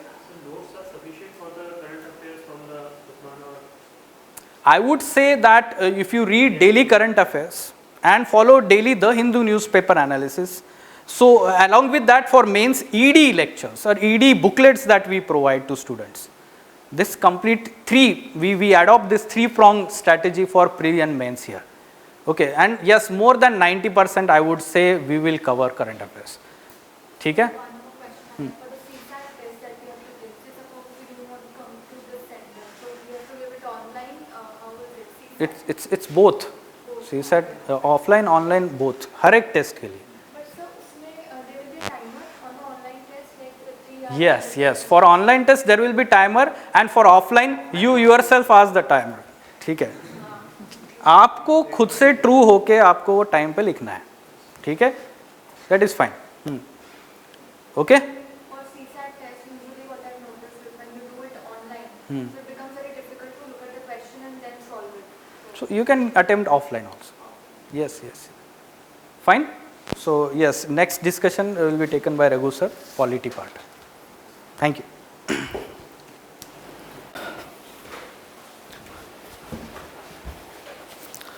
Thank you so much, sir. How are you? You are not bored, right? No. I want to ask you one thing. If I ask you, what is the strategy that one must have to succeed in life? Can you give me a one-line answer? Focus? Hard work and consistency? Don't lose the confidence. Be honest to yourself. Be honest to yourself. If you look at the politicians, then you won't say that. But anyway, fine. Pragmatic approach, maybe. But if you ask me, I would say, to succeed in life, a person should be at the right place at the right time. And I congratulate you for that, because you have taken the right decision to be at the right place at the right time. Right? Now, as far as this Takkar test series is concerned, we follow an integrated approach. Integrated approach in the sense that if you see the schedule of the test, what do you find? Pre and main Structured. simultaneously. Yes, not simultaneously. Yes, fine. Which means the entire test series we divide into various phases, and these phases will cover what? Your journey till your name appears where? In the list of UPSC. I want to give you one evidence for this integration that we have made in this test series. Do you have the schedule with you? Can you come to the polity test number 1? And my name, sorry, you don't have. Anish, can you please arrange one? By the way, I forgot to tell you my name. Right? In the quest for success, name is not important, right? So my name is Raghu, and I will be taking classes as far as Takkar is concerned, polity, governance, social justice, and IR. Now here lies the integration. Okay, I will pause for 2 seconds so that you can get the schedule and settle down.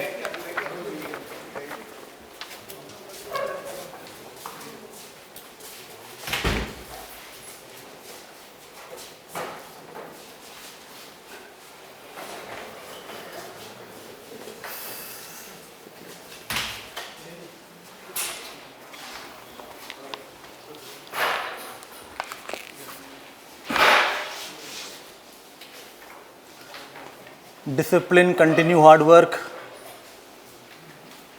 Yes, true. See, now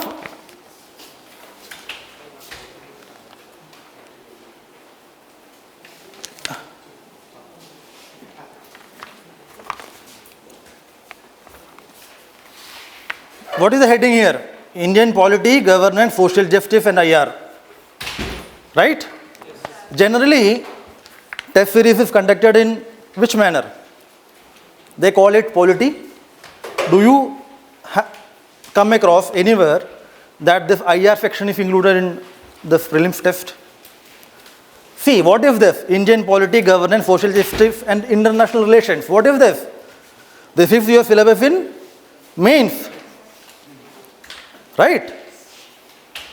So, what we have done is, we have structured the test in such a way that it will integrate the entire syllabus of mains examination also. And if you come to test number 3 of polity, governance IR, test number 3. Here, test number 3, you see international relations. If you go through the mains test syllabus, here you will come to know what? You will see here what? International relations. Which means, here, in the main syllabus,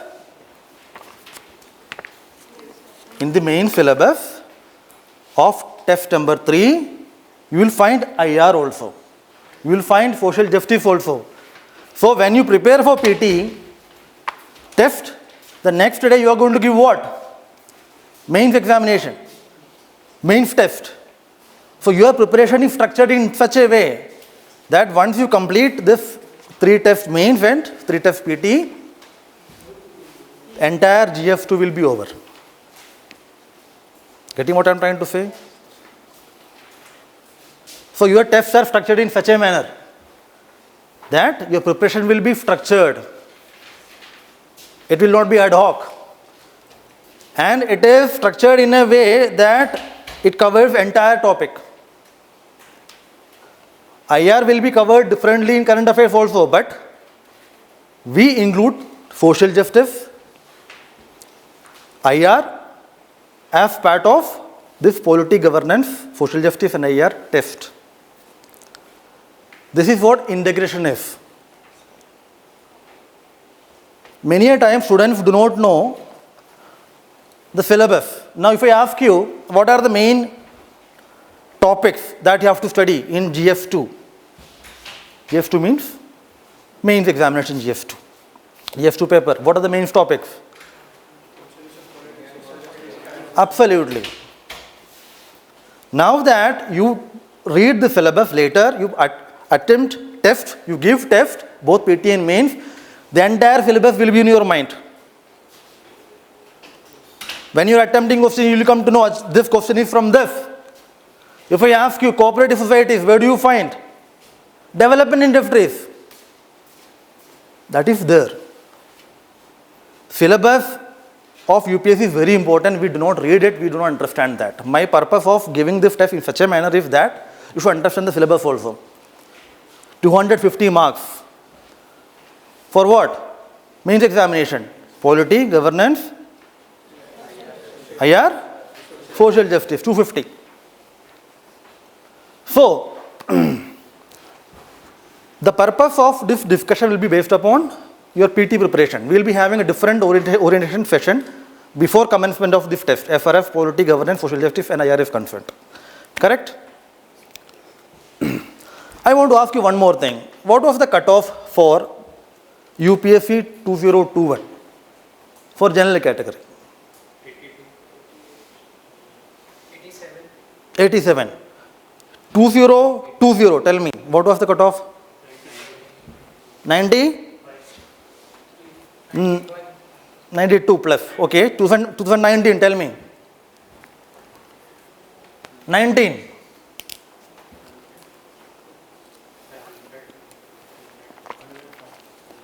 98 around. 2018.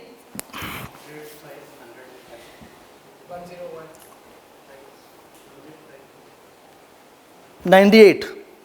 Again around. 2017. 105 around. 16. 116 around. Do you see any pattern here? What do you see here? Declining what? Declining cutoff marks.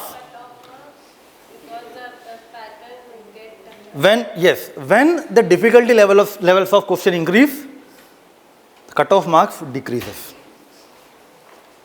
What is the total marks in paper 1? 200 marks. How many questions you have? 100 questions. Cutoff is around 90 these days. How many questions you should attempt?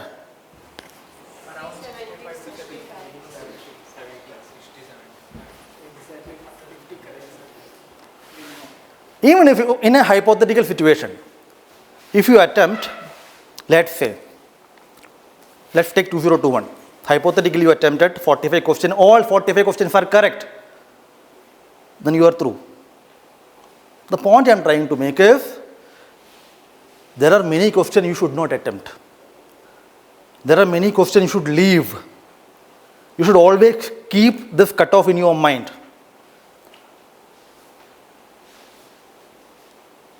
So that is the reason a lot of questions are asked UPSC in such a manner that student attempt negative, what happens? You are disqualified.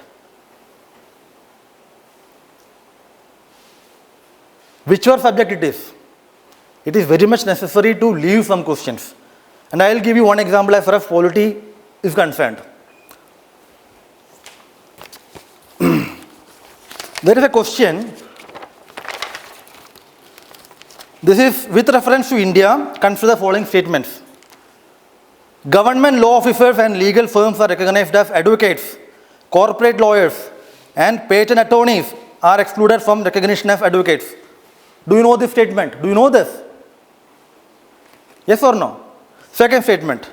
Bar councils have the power to lay down the rules relating to legal education and recognition of law colleges.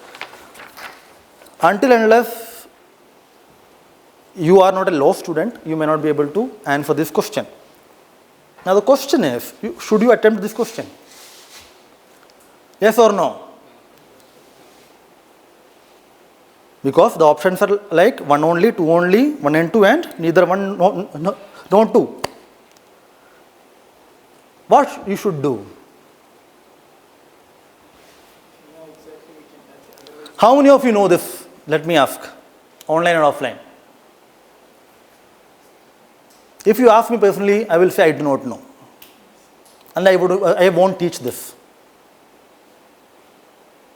Because I don't care if at all from 15 questions, 2 odd questions come outside syllabus, or if the students are not able to answer, that doesn't matter. My aim is to qualify the examination, not to top the examination. I will leave it. And UPSC demands that you should leave. You should apply your logic and common sense at that point in time. You can leave the question only when 2 conditions are satisfied. 1, knowing the cutoff. 2nd, you know that your preparation is good. If your preparation is not on a par, then what? Most of the questions will be difficult for you. No. You should prepare well. Then you will be able to leave the questions. Because you know that I have prepared well. If I am not able to answer this question, nobody else will be able to answer. If from polity governance, let's say from polity, 15 questions are asked. 15 questions asked in 2021. At 22. 15 questions. Now the question is, should we claim as an institution that all the 15 questions have come from our test series, our programs, our foundation batch, our editorial discussion classes? Should we do that? No, we don't claim so. Now I would say that this question about barrister, advocate, we have not taught. Neither we expect students to understand this. So we don't claim that. That is why, if you see 15 questions, if you add up this, how many? 3, अच्छा ऊपर भी है 4, 2, 1, 7, 10, 11.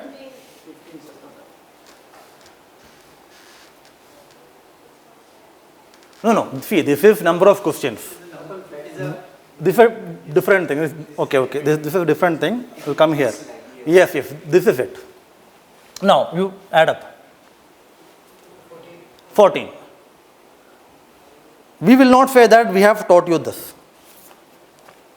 Because this is not something to be taught. This is not a law paper. Let UPSC ask. We are not bothered about that. But we expect students to address those questions which they are supposed to know. And such questions we have covered.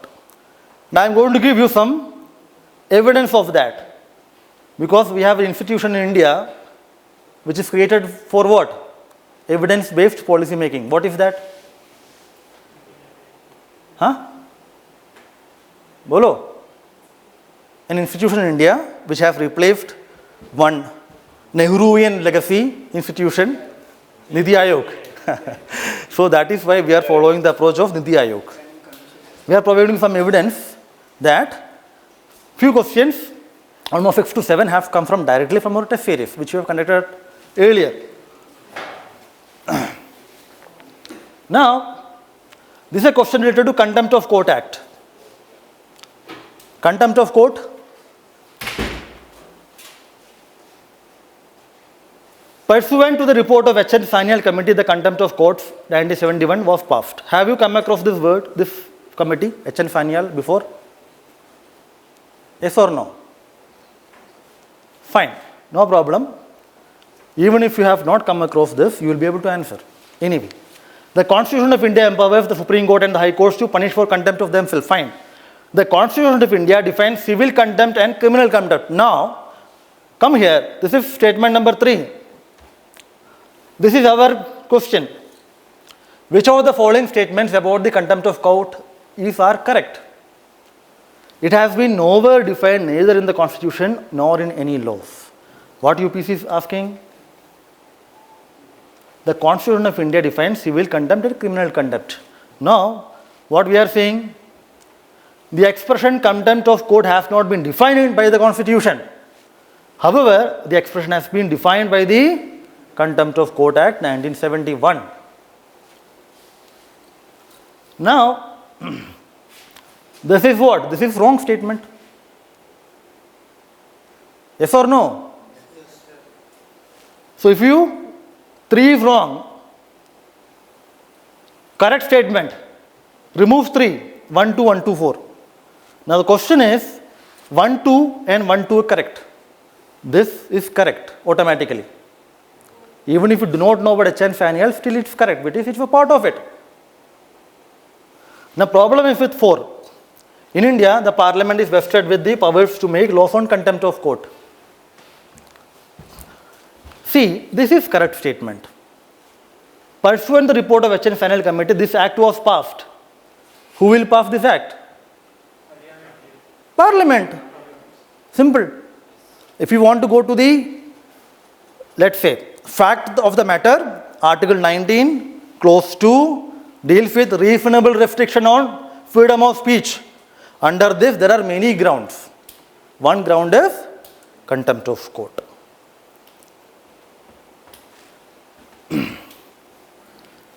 This is direct. Consider the following statements.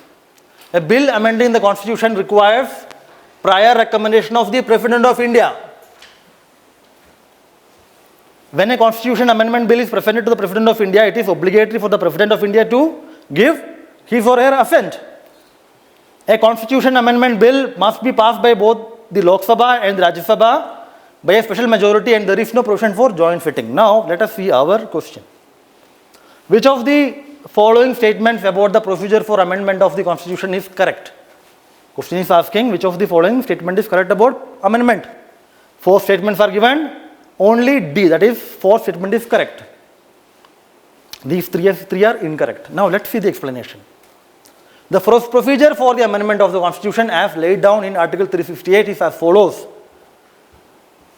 The bill can be introduced, fine, does not require prior permission from the President. Does not require prior permission. Now what is here? Requires. You are trying to relate the same statement in explanation. So this statement is wrong. If it is wrong, what is the answer? ऐसे ही मिल गया, बाकी पढ़ने की जरूरत ही नहीं है. You eliminate 1, the answer is 2 and 3. So the explanation we have provided here have dealt with the entire question. Another evidence for you. The Constitution of India classifies the ministers into 4 ranks: Cabinet Minister, Minister of State, Independent Charge, Minister of State and Deputy Minister. Now the question is, have you come across this provision in the Constitution? When you study, there are many things. Yes or no? Yes. Where? No, sir, this option is incorrect. Option is incorrect. A way to approach some question is like this. If your preparation is good and you have not come across something which is given in the question, then it is incorrect. I'll give you an example here. This is regarding this. You have studied about Attorney General. Yes? Your favorite source also provides that, Attorney General. Attorney General has been in news. Now, have you come across this Solicitor General, Attorney General having right to be part of Parliament of India? A person who has studied well will be knowing basic aspects of Attorney General. So that is why I am stressing this. Studied well, prepared nicely, revised notes properly. You have not come across the Solicitor General having the right to be part of proceedings of Parliament. That's incorrect. Same statement you won't find.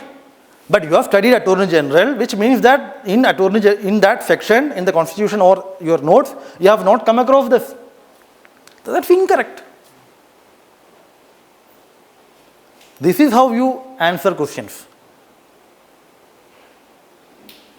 Knowledge is something, application is something, elimination is something. This test series that we prepare for you is based upon all these approaches. That we will tell you how to approach questions, how to eliminate options, which question you should leave or not. Strategy is very important. So our questions, the way we prepare, the discussion we take, the guidance we provide you will enable you to clear this examination, provided you do your part.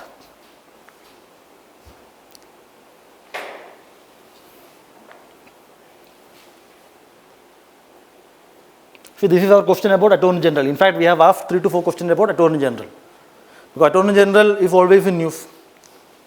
In fact, even if it is not news, see, as far as polity is concerned, majority of questions come from what we call static portions. Although some things might be news. You need to prepare your source, whichever you are studying, very nicely. For that, whatever questions come from, that you will should be able to answer. There might be questions which you may not know. Leave it. Don't worry about that. 15 questions from polity, how many should answer? 12, fine. Even if you get 2, 3 wrong, fine, it's okay. Keep that cutoff in mind. 25 questions from economy or let's say environment. Leave some, don't worry, provided you are prepared well. And our duty and responsibility as far as Takkar program is concerned, to equip you with those kind of skills to clear the examination, both the preliminary examination and the mains examination, including interview. We have given you a path through this test series. Sir was talking about plan. I would add something here. If you fail to plan, then what will happen? If you fail to plan, then what you are doing? You are planning to fail. Correct? So planning is something which we have given and we'll stick to this plan. You should also stick to it. Follow this strategy. Follow this plan. And execution is important. Questions will be prepared by keeping in mind the way questions are being asked. There will be questions which we expect students should not attempt, provided the student knows that student has prepared well. The only yardstick to assess your preparation level is this. You ask yourself whether have I prepared well or not. Previous year's question paper you should know, should read, I would say 10 years for polity and governance and IR. 10 years questions. Why? You will come to know the language of questions. You will come to know the area from questions are asked. If you want me to tell you the areas,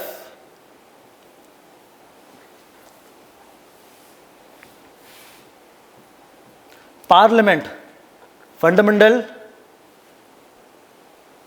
Parliament is an area from where questions generally they ask.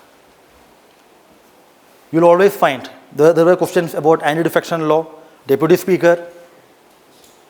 Parliament you should prepare well. In fact, you should prepare all well, but when you revise something, your focus should be on that. Fundamental rights. Don't worry, I will be taking a different class. Before the commencement of polity governance test, we will be taking a guidance session. In that session, I will be elaborating upon this. But the point is that you should study nicely. Stick to this plan. Control your emotions. This examination is as much a test of your knowledge, is also a test of your emotional intelligence, which is a part of your syllabus in ethics, right? Why do you think UPSC has given that? It is because of that. We are telling from our own experiences. And we don't want that you repeat those things. So, I won't take much time. So, this is polity, governance, social justice and IR integrated in one place. In 1 month or so, you will be covering your entire syllabus, both PT and mains as far as paper 2 is concerned. Stick to the plan, stick to the syllabus, give test regularly. We will be providing feedback after that, how you are performing. Any doubts you can ask us. Right? So anything you want to ask, you can ask. Nothing? Excuse me, sir. Yes, please. Sir, how will be document sessions taking place? Like we have to book 1-to-1 or just through video? Sorry? And mentorship. But see, okay, fine, understood. The mentorship is specifically provided for mains. While, as far as PT is concerned, while taking discussion, whatever questions you have, you can ask. Even after the discussion, you can ask. Not an issue. If at all you have some specific doubts, you can call up the institution, right? And they will provide the, if you want to meet physically, that's fine. If you want to talk telephonically, that's also fine. We are here for you in every stage of your journey. The question is, are you there for you? Correct? You must be there for you. Ultimately, you are going to give exam, not we. Right? The coach can prepare what? Prepare, teach, tell what to do. Ultimately, performance should be from the what? From the person. Right? So don't worry. We are here to help you. Yes? Sir, since prelims and mains test will be back to back, so while preparing, suppose for some section, how should be my approach? Yeah, you mean, see, there are many things overlapping. And I know that it's very, we have tried our best that whatever we study for prelims, come for the test in mains. But we have to, comprise it within 3 tests, and the syllabus of UPSC as far as mains is concerned is not exactly the same with a PT. There are some areas which you have to prepare additionally. But don't worry about that, because see, you are not going to give examination today or tomorrow. It might happen that in the first test, there are some areas which you have to prepare additionally. But as you move further, second test and third test, this won't be a problem, right? For instance, let's say IR. The international relation is a big topic. It is a part of your third test, mains. And as far as PT test is concerned, it is also part of third PT test. So once you prepare for IR, that will be helpful for you, what? The mains. Similarly, in the first test, you have parliament. And the parliament is also part of your mains test. In second test, you have social justice, this NGO, SHG, development initiative, etc. It is also covered in second test. So we have tried our best. A lot of work has been gone into this. So that becomes systematic. Once a student studies something, it is beneficial for both PT and mains.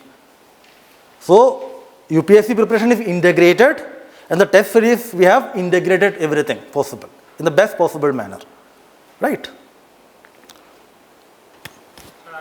Yes. Sir, I'm talking about the resources. Sir, I'm familiar with Lakshmikant. Fine. But I haven't approached LUKMAAN any of the class notes or editorial. So how can I approach these things? See, whatever source you have, you revise them properly, right? And if you find it inadequate, then come to me. Then I'll guide you. Correct? The question is, from whichever source you prepare, you should be able to answer the question. That is it. Why we are providing, or let's say explaining our source? Because that is what, let's say, as far as this test series is concerned, questions are coming. The editorial discussion we take, it's an in-depth analysis of current affairs, which has importance for both PT and mains, right? So if you find it, you revise whatever source you have thoroughly, and if you find some difficulties, then come to me, I'll guide you. And sir, what's the major difference between primary source and secondary source? So once we complete the primary source, then we need to... One second. I'll just answer this question. Primary source in the sense that you must be thorough with the sources given. Major focus of your preparation should be on that. After studying them, after revising them, if you have time, then you can go. Otherwise, you should not. Even if you score less than 50% marks in the UPSC mains examination, you are what? You are almost getting first rank. Even if you score around 50% in PT examination, still you are qualified. Limit your resources, maximize your revision. Conceptual clarity is very important, right? So focus upon these things. ज़्यादा पढ़ने से, मतलब ज़्यादा books पढ़ने से नहीं होगा. Revision is important, understanding is important.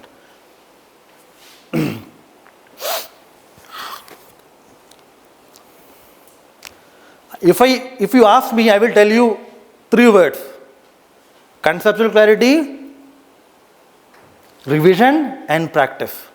These 3 things are important: concept building, revision, and practice. As far as test series is concerned, is practice. And in the discussion, we will provide conceptual clarity. But building that founding block and revising it is your duty. Right? Yes, please. Hello, sir. Yes, please. As I come to know, this Takkar series is started from tomorrow, right? It will be starting from tomorrow. Yes, it will be starting for tomorrow. But I did not study for this first test, sir. So how do I make this first test, sir? You have not studied. Now, if I ask you, let's say, if I tell you that, don't worry, it's okay, you just give the test. Will you be happy? And will it serve any purpose? No, sir. No. Now you have the answer. What should you do? Should prepare and absolutely, and prepare both the test. Okay. This test and next test, and keep up with the schedule, right?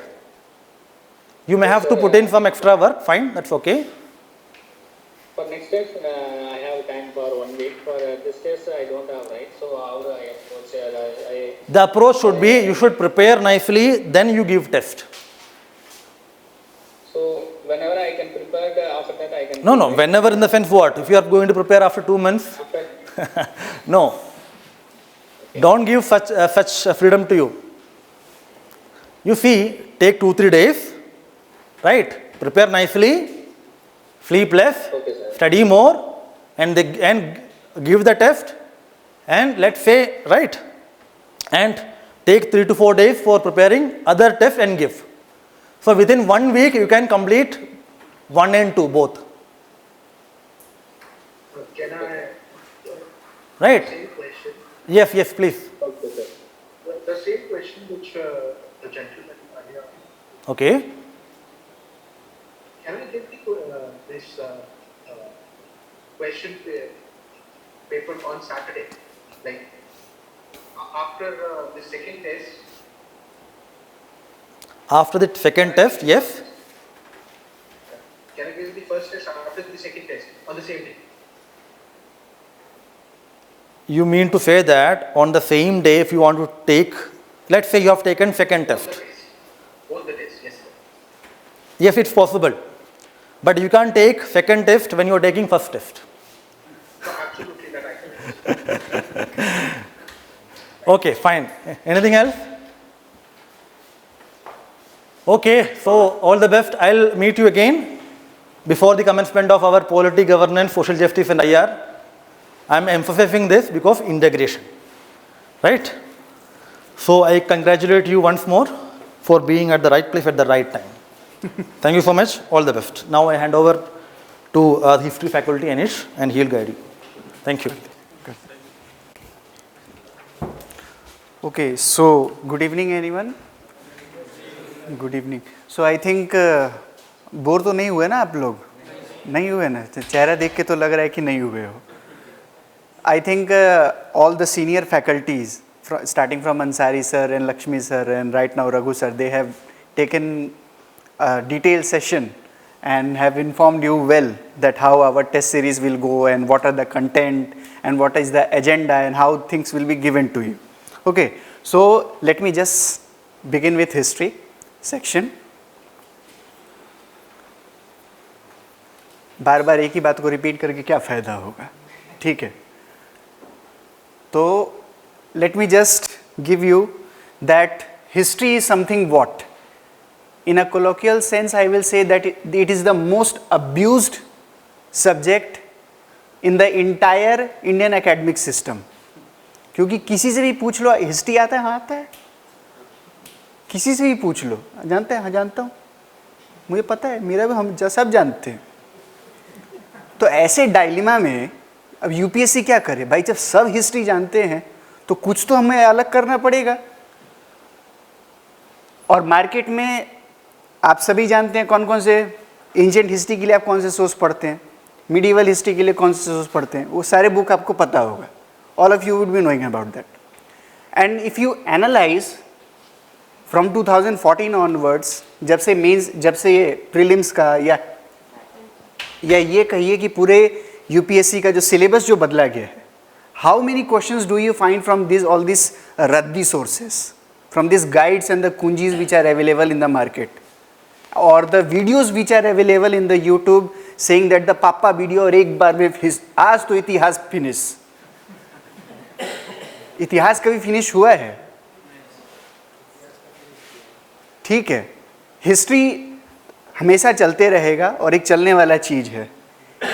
Okay, it is a change which is only thing which is constant in history. Okay, nothing except it is possible.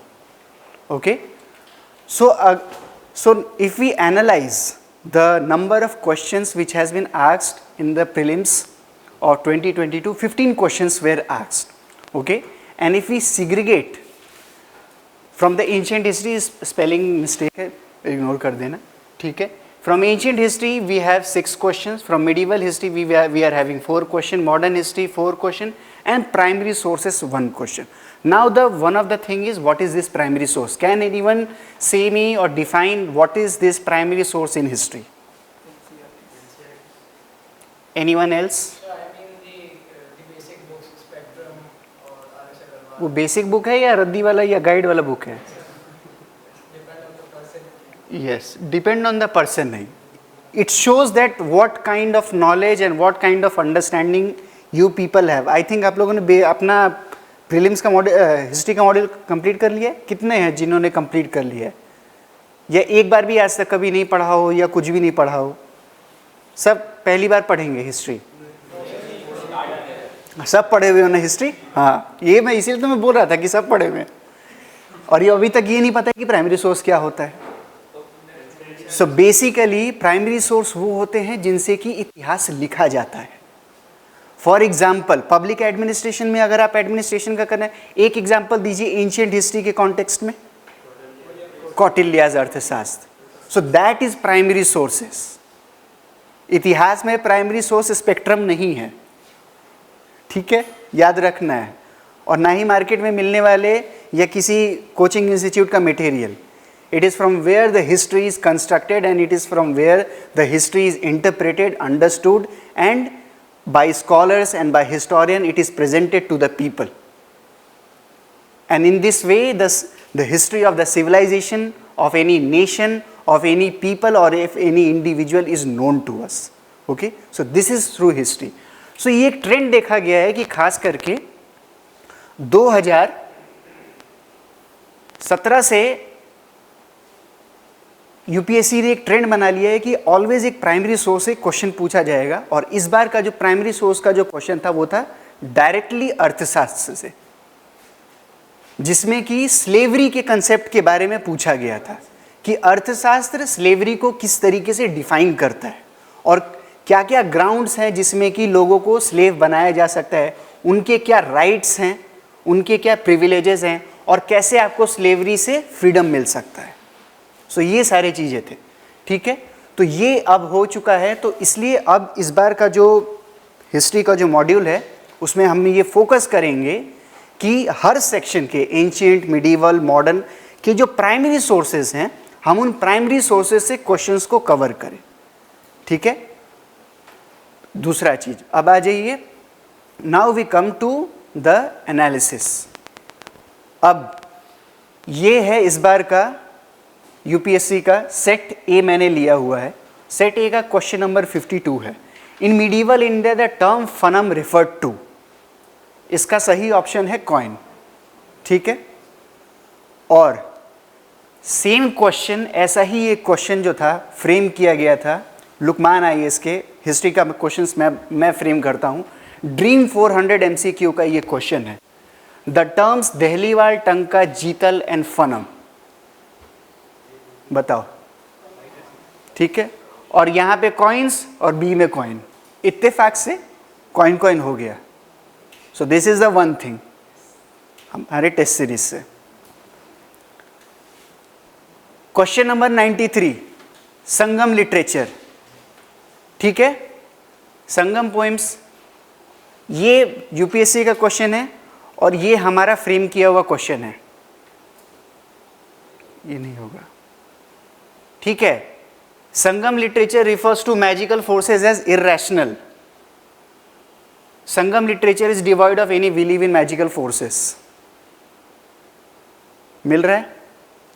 Sangam poems have no reference to warrior ethic. Sangam poems are pervaded with warrior ethic. The social classification of Varna was known to Sangam poets. The social classification of Varna was not known to the Sangam poets. So this is the kind of history standard we are giving the questions, and even we have matched in terms of framing कि किस तरीके से UPSC के sentence को भी frame करने का capacity है, तो वो है हमारे पास. Okay. So this is the two example we are giving. Okay. Now this question related to Gadar party, personality based था, आपको इसमें से करना था, तो डायरेक्टली मैच नहीं किया.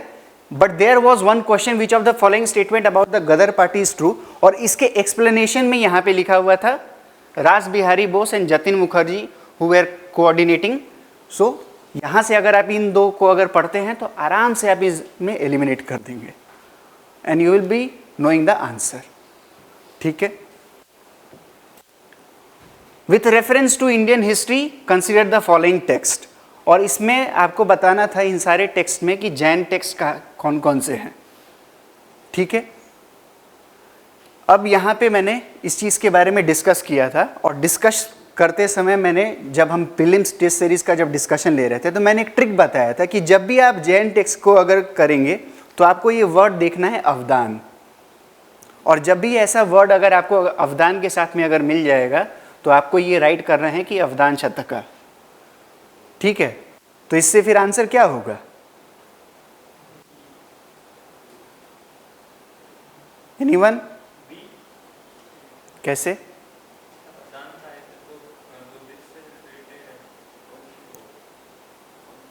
134. ठीक है. 134. ठीक है.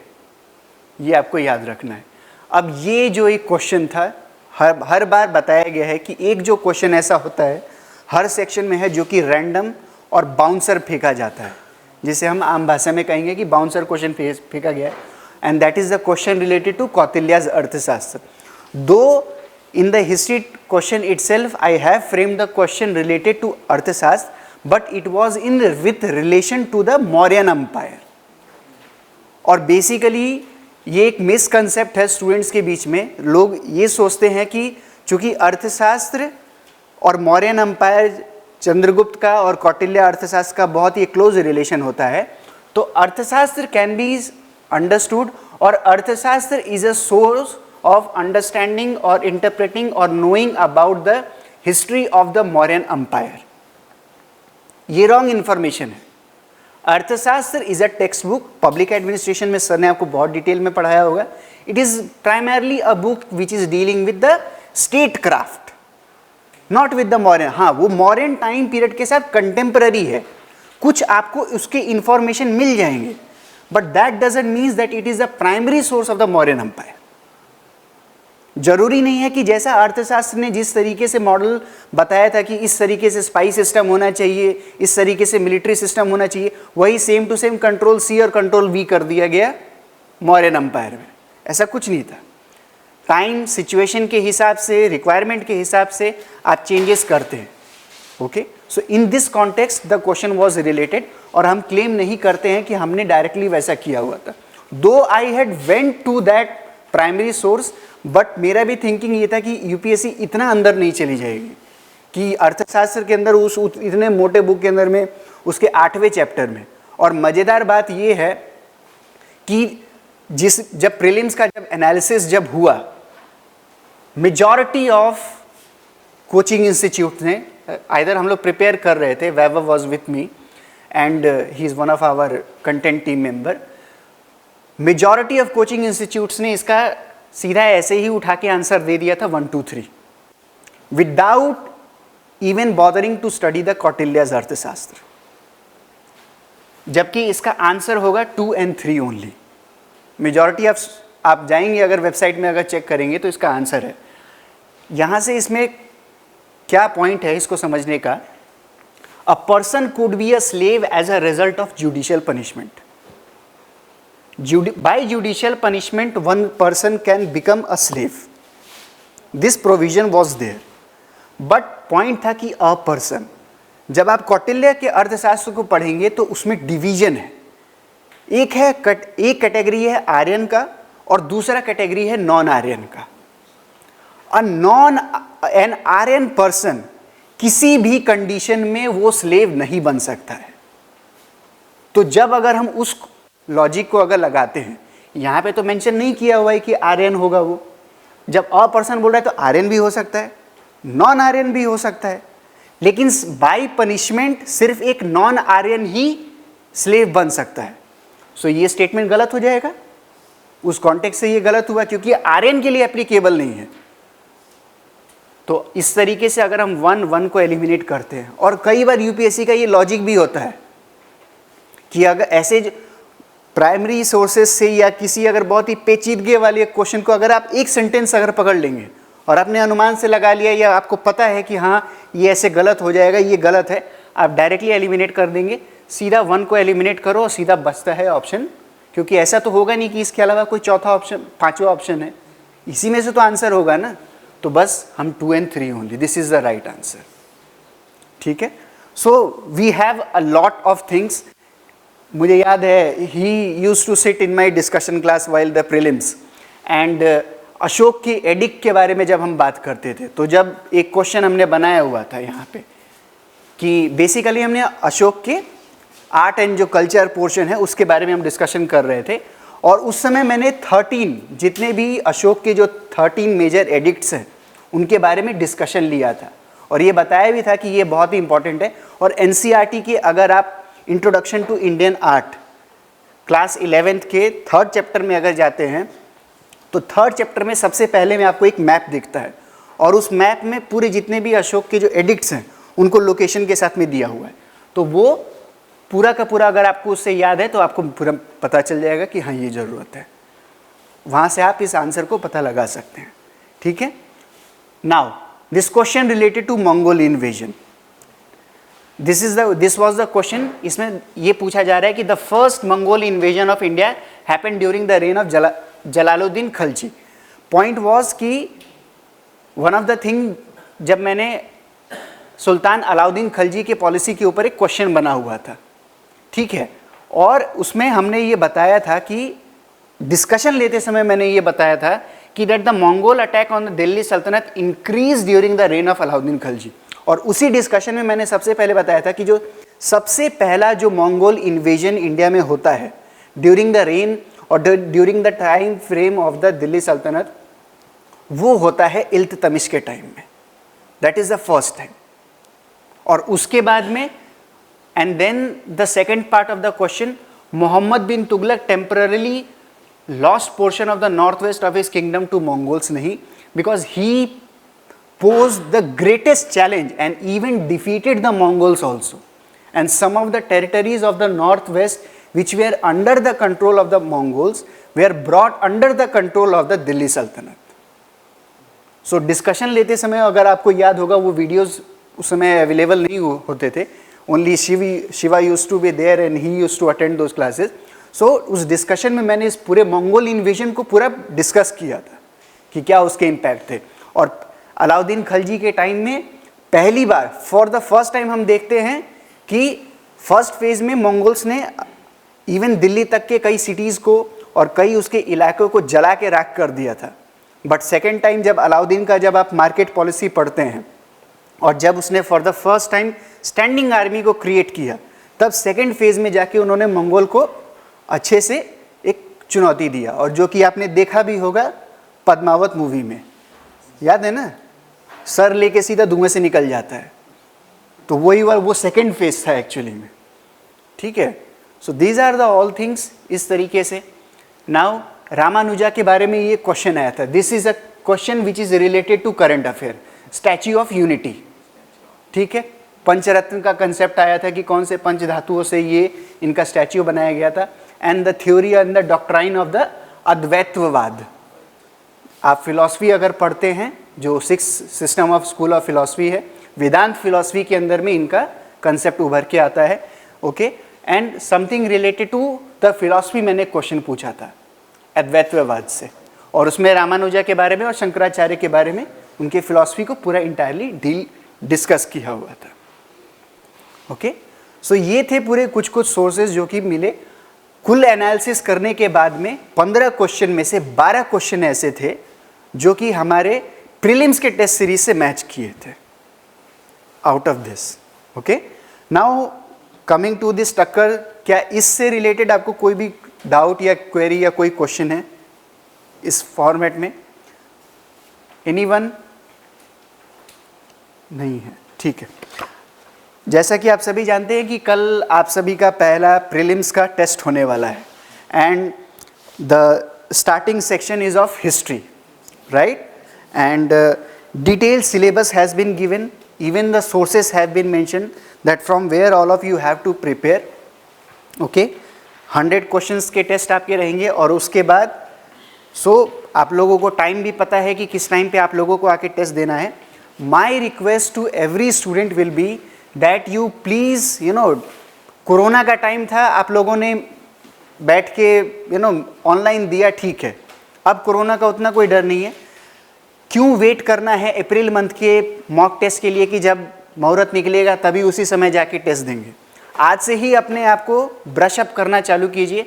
आज से ही एक एग्ज़ाम के माहौल में अपने आप को ढालना सीखिए कि आप आएंगे यहाँ पे बैठ के ऑफलाइन टेस्ट दीजिए और आपका इवैल्यूएशन होगा।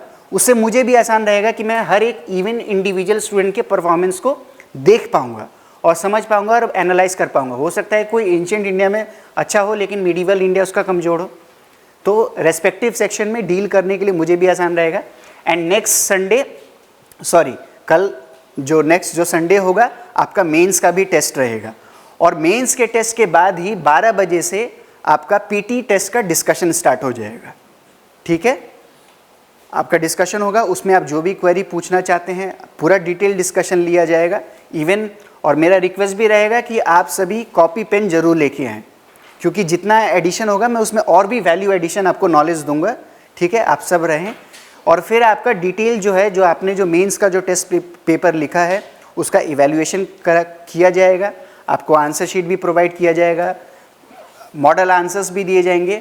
और पूरे साल तक जब तक ये हमारा पूरा टेस्ट सीरीज़ रहेगा, ऐसा नहीं है कि दिसंबर हो चुका है और आपको कोई हिस्ट्री का डाउट है तो आप, ये सिर्फ 4 वीक्स के लिए नहीं होगा कि जब हिस्ट्री का चल रहा है तभी आप हिस्ट्री के क्वेश्चन पूछेंगे। आप कभी भी आके आप लुकमान आईएएस में कॉल कीजिए, रिसेप्शन में कॉल कीजिए, आपको कभी भी डाउट है तो उसके लिए मैं आपके पास मैं अवेलेबल रहूँगा आपकी हिस्ट्री के किसी भी पोर्शन को देखने के लिए, प्रीलिम्स और मेंस को देखने के लिए। ठीक है, एनी अदर डाउट इन? हाँ, 11:30 बजे तक आपका मेंस का एग्ज़ाम हो जाएगा संडे को। ठीक है, 11:30 बजे तक, 10 से लेके 10:30, क्योंकि 10 क्वेश्चन है तो हमने 1.5 घंटे का आपको टाइम दिया हुआ है। 11:30 बजे जैसे ही ख़त्म होगा, हाफ एन आवर का आपके पास में टाइम है, आपको बता दिया जाएगा कि कहाँ पे डिस्कशन लिया जा रहा है। 12 बजे से हम एकदम करेक्ट टाइमिंग से अपना डिस्कशन स्टार्ट कर देंगे। So on every Sunday we will be having our discussion of the PT test series starting from 12 noon. Okay, anybody any question?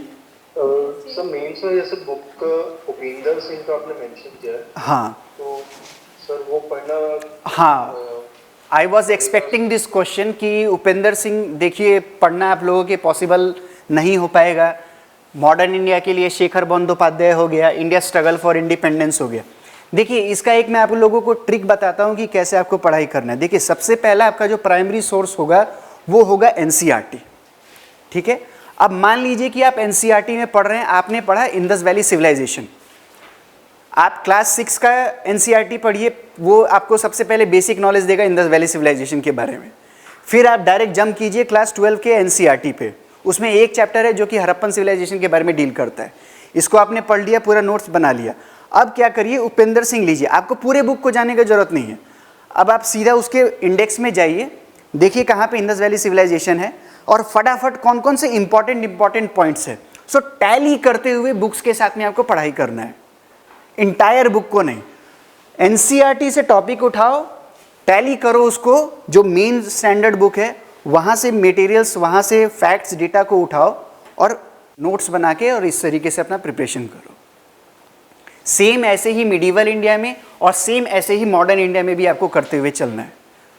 वो पॉसिबल नहीं हो पाएगा, वो एक हिस्ट्री ऑप्शनल के स्टूडेंट का ही कैपेसिटी होगा कि वो उस चीज़ को पढ़ पाएगा, because he is doing from his graduation time. लेकिन आप लोग नहीं कर पाएंगे। लेकिन प्रॉब्लम, अब जैसे मैंने ये बताया ना शुरुआत में स्टार्ट करते हुए कि हिस्ट्री सबको आता है, ऐसा कोई नहीं है जो कि बोल देगा कि मेरे को हिस्ट्री नहीं आता है। तो यूपीएससी सबसे पूछती है कि अच्छा ठीक है आता है तो करके दिखाओ।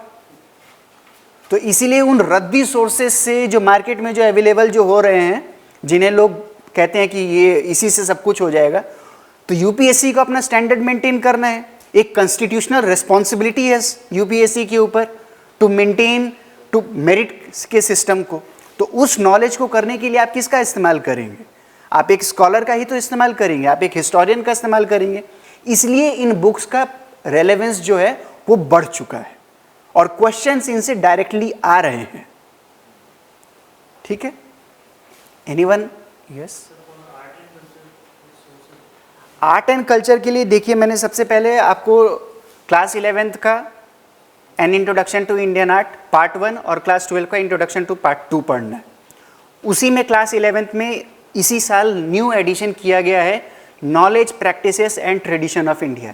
ये एनसीईआरटी ने न्यू इंट्रोड्यूस किया है इस बार, ये भी बुक आपको पढ़ना है। इसके बाद सीसीईआरटी का वेबसाइट, मिनिस्ट्री ऑफ कल्चर का वेबसाइट, indiaculture.gov.in का वेबसाइट, और recently released 75 years of independence, आज़ादी का अमृत महोत्सव का वेबसाइट। इसके साथ में करंट अफेयर्स को आपको देखते हुए चलना है। नितिन सिंघानिया मैं नहीं करूँगा, वो I will not suggest for that. हाँ, अगर आप पढ़ना चाहते हैं, मेरे तरफ से आपको कोई बाउंडेशन नहीं है, पर वो मेरा प्राइमरी सोर्स नहीं रहेगा, मेरे लिए वो सोर्स नहीं है। ठीक है, एनीवन, किसी और को कोई क्वेश्चन? सीआरटी के वेबसाइट को रेफर करना थोड़ा सा प्लीज, मेरे को समझ नहीं आता उसको कैसे रेफर करें। हाँ देखिए, आप उसमें क्या कीजिए ना, एक एक कंसेप्ट को देखिए।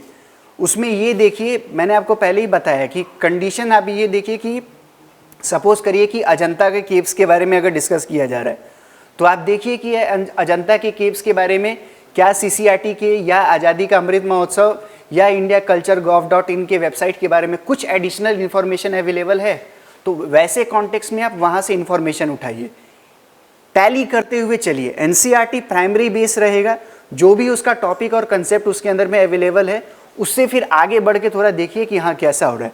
इस बार का जो सोमनाथ टेम्पल का जो क्वेश्चन आया था, सोमनाथ डायरेक्ट कॉपी कर दिया है। उसी तरीके से 2020 का जो क्वेश्चन जो आया था अजंता के, डायरेक्ट क्वेश्चन को कॉपी कर दिया था सीधा का सीधा उठा के सीसीईआरटी के वेबसाइट से। मतलब इतना भी वो लोग टाइम नहीं दे रहे हैं कि हिस्ट्री में वो लोग भी शायद बोर हो जाते होंगे। नहीं भाई, वहीं से सीधा कॉपी करके डाल दो जैसा लिखा हुआ है, तो इसलिए उसका रेलेवेंस है। तो अभी सर ने आपको जैसे बताया ना कि एक यूनिफॉर्म डायरेक्शन में आपको चलना है, तो जिस सब्जेक्ट का जैसा स्टैंडर्ड जा रहा है आप उसी में चलते रहिए और उसी में जाते रहिए, डेफिनेटली आप कर लेंगे। और पूरे क्वेश्चंस को करना जरूरी नहीं है। अर्थशास्त्र जैसा कोई अगर प्राइमरी क्वेश्चन आएगा तो उसको छोड़ दीजिए, करना ही नहीं है उसको अटेम्प्ट। देखा अर्थशास्त्र, नहीं हट जा, हट भाई हट, हमें नहीं चाहिए, हमें पास करने से मतलब है। हाँ, वर्ल्ड हिस्ट्री के लिए मैंने आपको सोर्सेज बताया हुआ है, आप एनसीईआरटी को पढ़ सकते हैं, कंटेम्प्रेरी एनसीईआरटी, या मार्केट में अगर आपको कुछ अगर उसके हिसाब से अगर रेलेवेंस मिलता है तो आप पढ़ सकते हैं। एनसीईआरटी के बुक्स में काफ़ी अच्छा दिया हुआ है। जो ओल्ड एनसीईआरटी है, अर्जुन देव हबीब और उनकी वाइफ जो है, वो जो ऑथर जो दोनों ने मिलके जो लिखा था, अब वो डिसकंटिन्यूड हो चुका है, लेकिन आप उसी ओल्ड एनसीईआरटी को रेफ़र कीजिए, उसमें ज़्यादा टॉपिक्स को डिटेल तरीके से दिया हुआ है। ठीक है, आप उसको रेफ़र कर सकते हैं। Anything else, anyone, any question? So should I wait once Upendra Singh is prepared and then give the exam, or should I give the exam? Because all apart from this Upendra Singh, other resources are prepared, but then Upendra Singh is not as much. He is not studied to Upendra Singh. नहीं, उपेंद्र सिंह के लिए आप चिंता मत कीजिए कि यार उपेंद्र सिंह नहीं पढ़ा है तो नहीं होगा। अभी रघु सर ने जैसा बताया ना, जितना पढ़ा हुआ है उसी को ब्रशअप करके करो, बाकी फिर है अभी टाइम आपके पास में है, हो जाएगा, no need to worry about it. ठीक है, anything else, any question? Sir test को फ्लेक्सिबिलिटी बाद में प्रीपोन पोस्टपोन कर सकते हैं क्या? हाँ, ये है, प्रोविज़न है इसके। टेस्ट को आप कैसे किसी फ्लेक्सिबिलिटी टाइम के साथ में दे सकते हैं, ये जाहिदुल सर आपको अभी इस सेशन में अभी क्लियर कर देंगे। ठीक है, अगर आपको जो भी फ्लेक्सिबिलिटी के मामले में आप करना चाहते हैं वो आपको जाहिदुल सर ब्रीफ कर देंगे उस बारे में। ठीक है, anything related to particularly to history, any question, any doubt, कोई पॉइंट? ठीक है, thank you very much.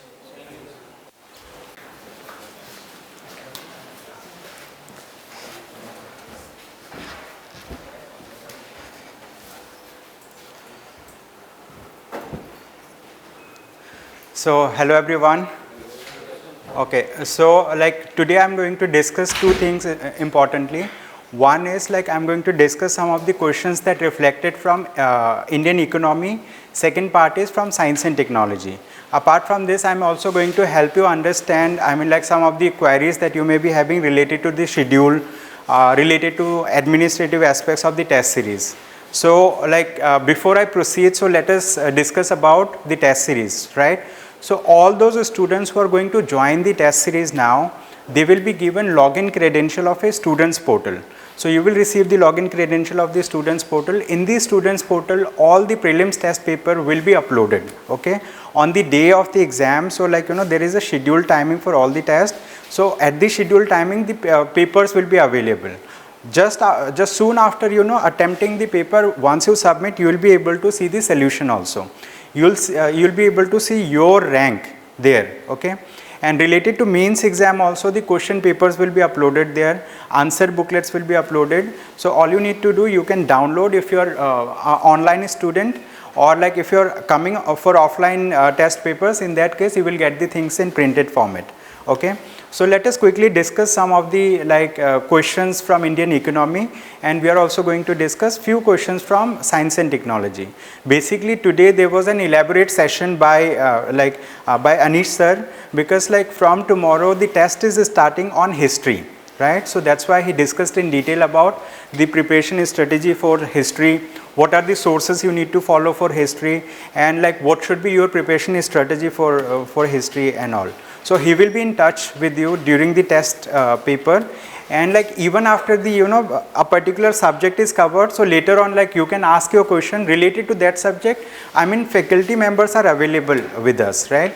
You can give us a call on the reception number, so they are going to help you connect with the faculty, respective faculty. Those people who are staying in Delhi, they can come and visit and speak in person with the mentors or faculties, and those people who are attending the classes online, so for them what you can do is like you can give us a call, and they are going to schedule a telephonic conversation so that you can ask your respective queries, right? So let us begin with the science this thing, science and tech, and this section, Indian economy section.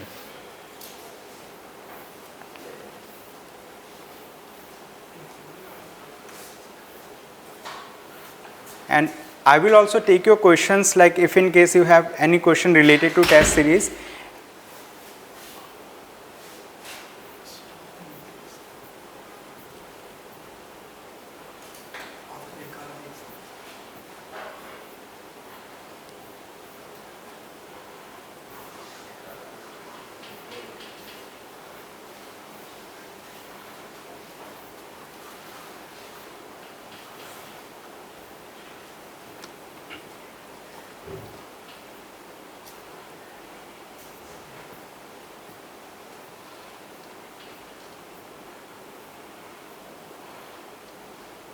Okay, so like we are in the Indian economy section. So this year in 2022, there were 17 questions from Indian economy, and so majority of these questions were based on the basic concepts that you study as part of Indian economy as a subject. Some of these questions had direct relevance with the current affairs. Okay, so like there were 3 questions that were based on current affairs directly. Other questions, they were based on basic concepts like what do you mean by inflation and other similar terminologies. So like majority of these questions came from the classroom teaching. So here at LUKMAAN IAS, like we have Dr. Mohammad Zia. He teaches Indian economy in detail in the GS Foundation batch. So from his batch, many questions reflected. And like I'm going to take those questions that reflected from the current affairs in Indian economy. Okay, so these were the, this is the breakup of the questions that came in Indian economy in different years. So you can see like there is a weightage of 15 to 20 questions every year. Okay, so 2013, 19 questions, 14, 10 questions, 15 questions. So like in 2022, 17 questions. So like on an average, there is a weightage of 15 marks, or 15 marks in the sense 15 percentage marks, right, in the paper. So let us, take the first question. This question is related to, with reference to non-fungible tokens, NFTs. Consider the following statements. So as you know that NFTs are very much in the news. So like, all of us keep on hearing something or other thing related to NFTs. So what are NFTs? What are non-fungible tokens? So many of us have heard about what is blockchain. Right, we have heard about blockchain, we have heard about cryptocurrency, we know about Bitcoin, we know about Ethereum. So like, multiple concepts are there. So like as part of the blockchain is considered to be a distributed network. It is a distributed system that is non-centralized. So like we do not have any authority, right? Any centralized authority that regulates the blockchain technology. So it is like, peer reviewed. So like, for authentication of any kind of transaction, so what happens, the peer members, they authenticate it. So there is no central authority that is looking into it. But when it comes to non-fungible tokens, are they connected with blockchain? Yes, definitely they are connected with blockchain. So what happens, non-fungible tokens, I mean like they also form a part of blockchain technology. They are represented in the blockchain. But like what are non-fungible tokens, right? Basically digital representation of any physical assets or any building, any contract can be termed as non-fungible tokens. So generally any art form, let's consider we have a Picasso painting, okay? We have on the other side, there is a real estate building. For example, if we talk about the Burj Khalifa, okay? We can also talk about the picture of a celebrity, let's say Shah Rukh Khan. So all of these things can be represented in a digital format, right? That digital format representation in a blockchain is called as non-fungible tokens, okay? So what is the difference? What is the difference between non-fungible token and cryptocurrency, for example, Bitcoin, right? So we know what is Bitcoin. Basically like Bitcoin is the first, cryptocurrency that was developed by Satoshi Nakamoto.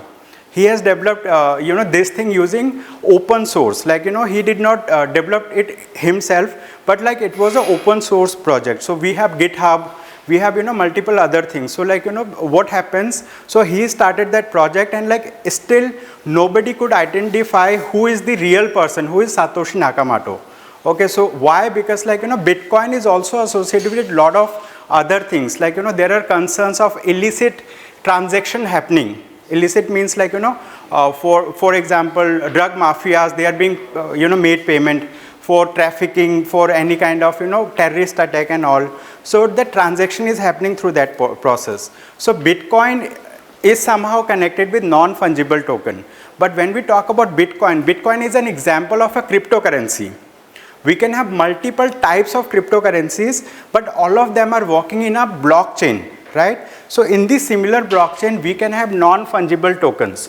But what happens, what is the difference? Bitcoin is a fungible token. It can be considered fungible because like one Bitcoin will be equivalent in value with respect to other Bitcoin. So like I have one Bitcoin, you have one Bitcoin, he has two Bitcoin. So like two Bitcoin that we have is equivalent to that two Bitcoin. But in case of non-fungible token, one non-fungible token is not equivalent to any other non-fungible token. Means they represent different physical assets. They represent different contracts. Means like one particular object, one particular thing can have only one NFT. And an NFT can be, I mean like, there can be only one owner of an NFT at a particular time. So this is the basic difference. So in this topic, what they have asked, that they enable digital representation of a physical asset. Okay, so like this is right. If we talk about this particular thing, this statement was right. Okay.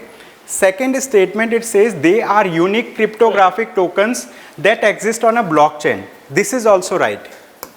If we talk about the third statement, it says they can be traded or exchanged at equivalency and therefore can be used as a medium of commercial transaction.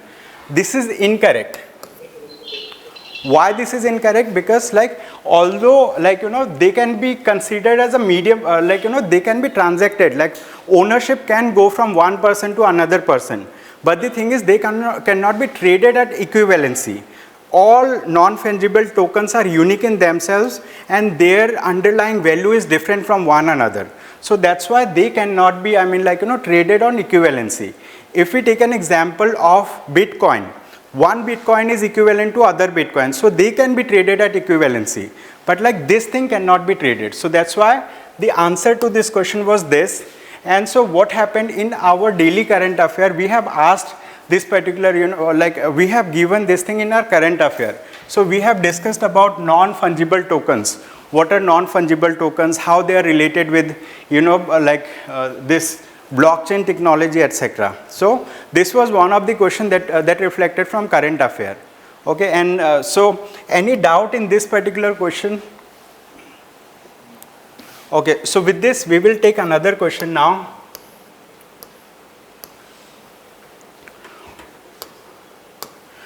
This question is like, consider the following statements.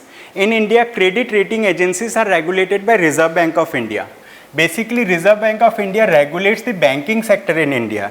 It regulates the scheduled commercial banks. It regulates the public sector banks. It regulates NBFCs, non-banking financial companies. It regulates the banking channel, and this is the Central Bank of India.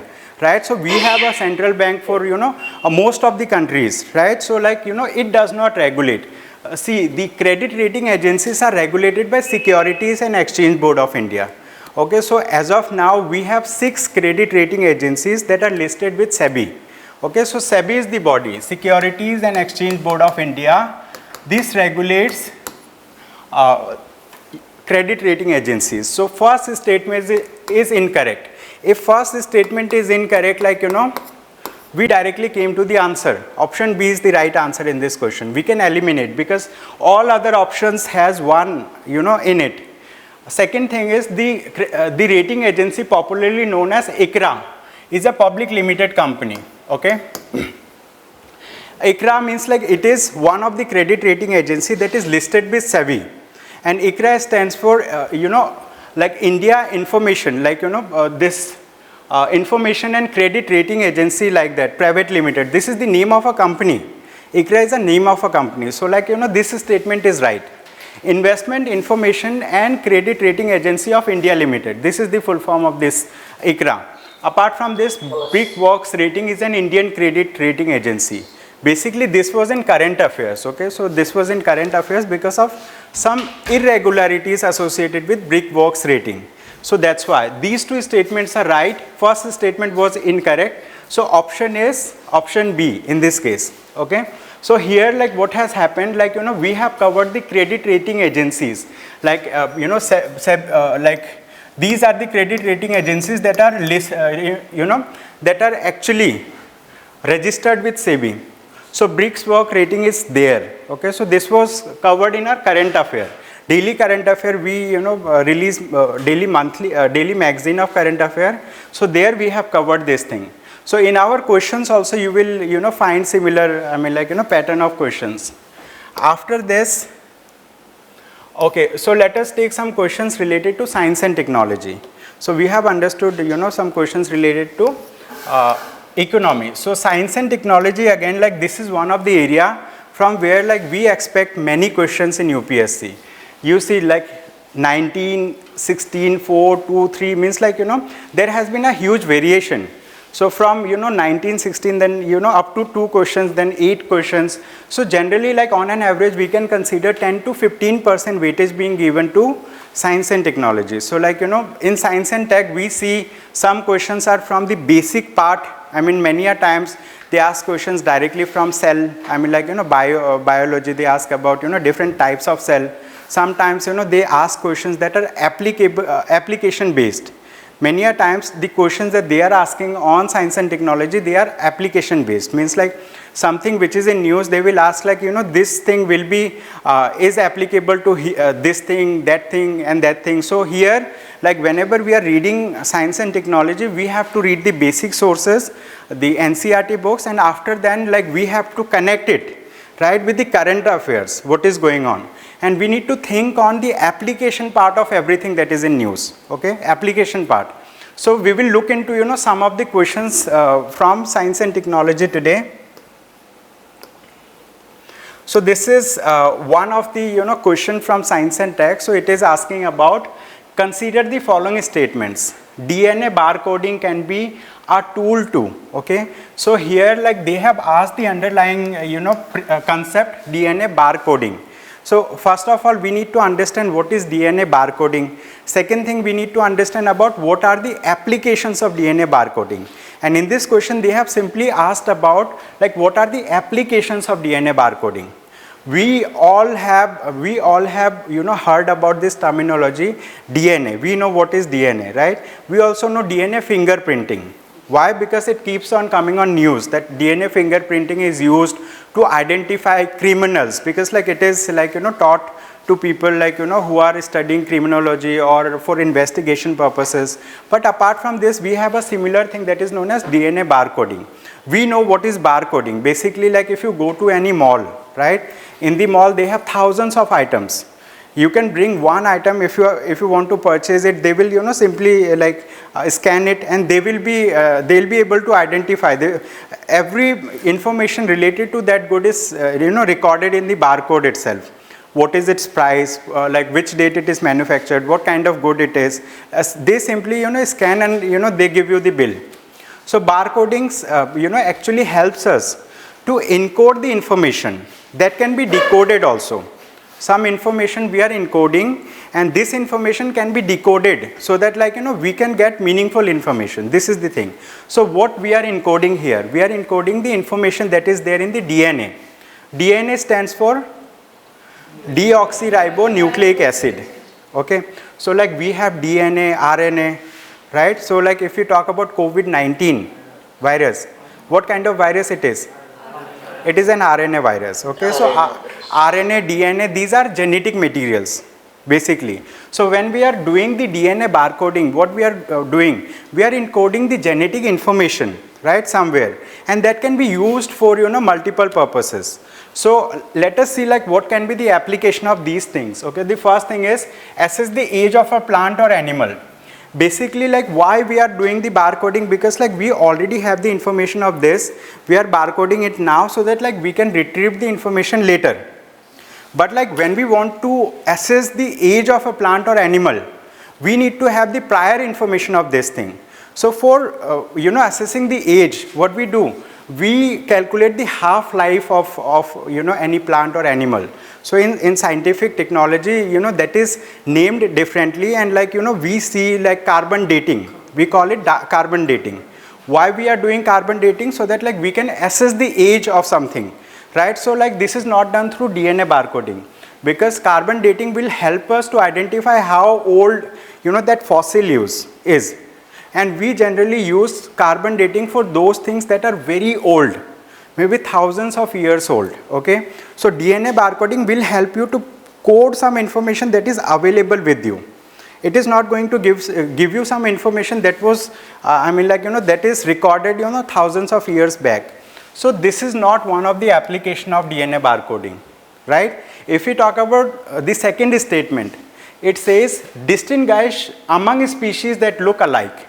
Definitely. For example, there can be multiple species, they look alike, but the thing is like their genetic information may be different.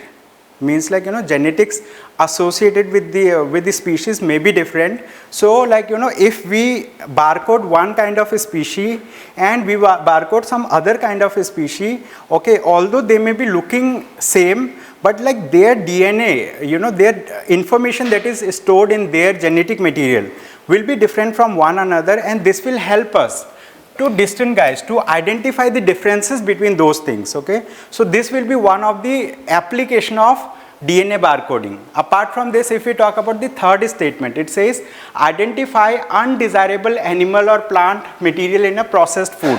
Okay, so for example, we have processed food. If we do DNA barcoding of that food item, right, so we will be having the information about it. And if we are getting some animal or some kind of plant there, so its barcoding information will be different. Okay, so like this will also be one of the application in a very broad sense.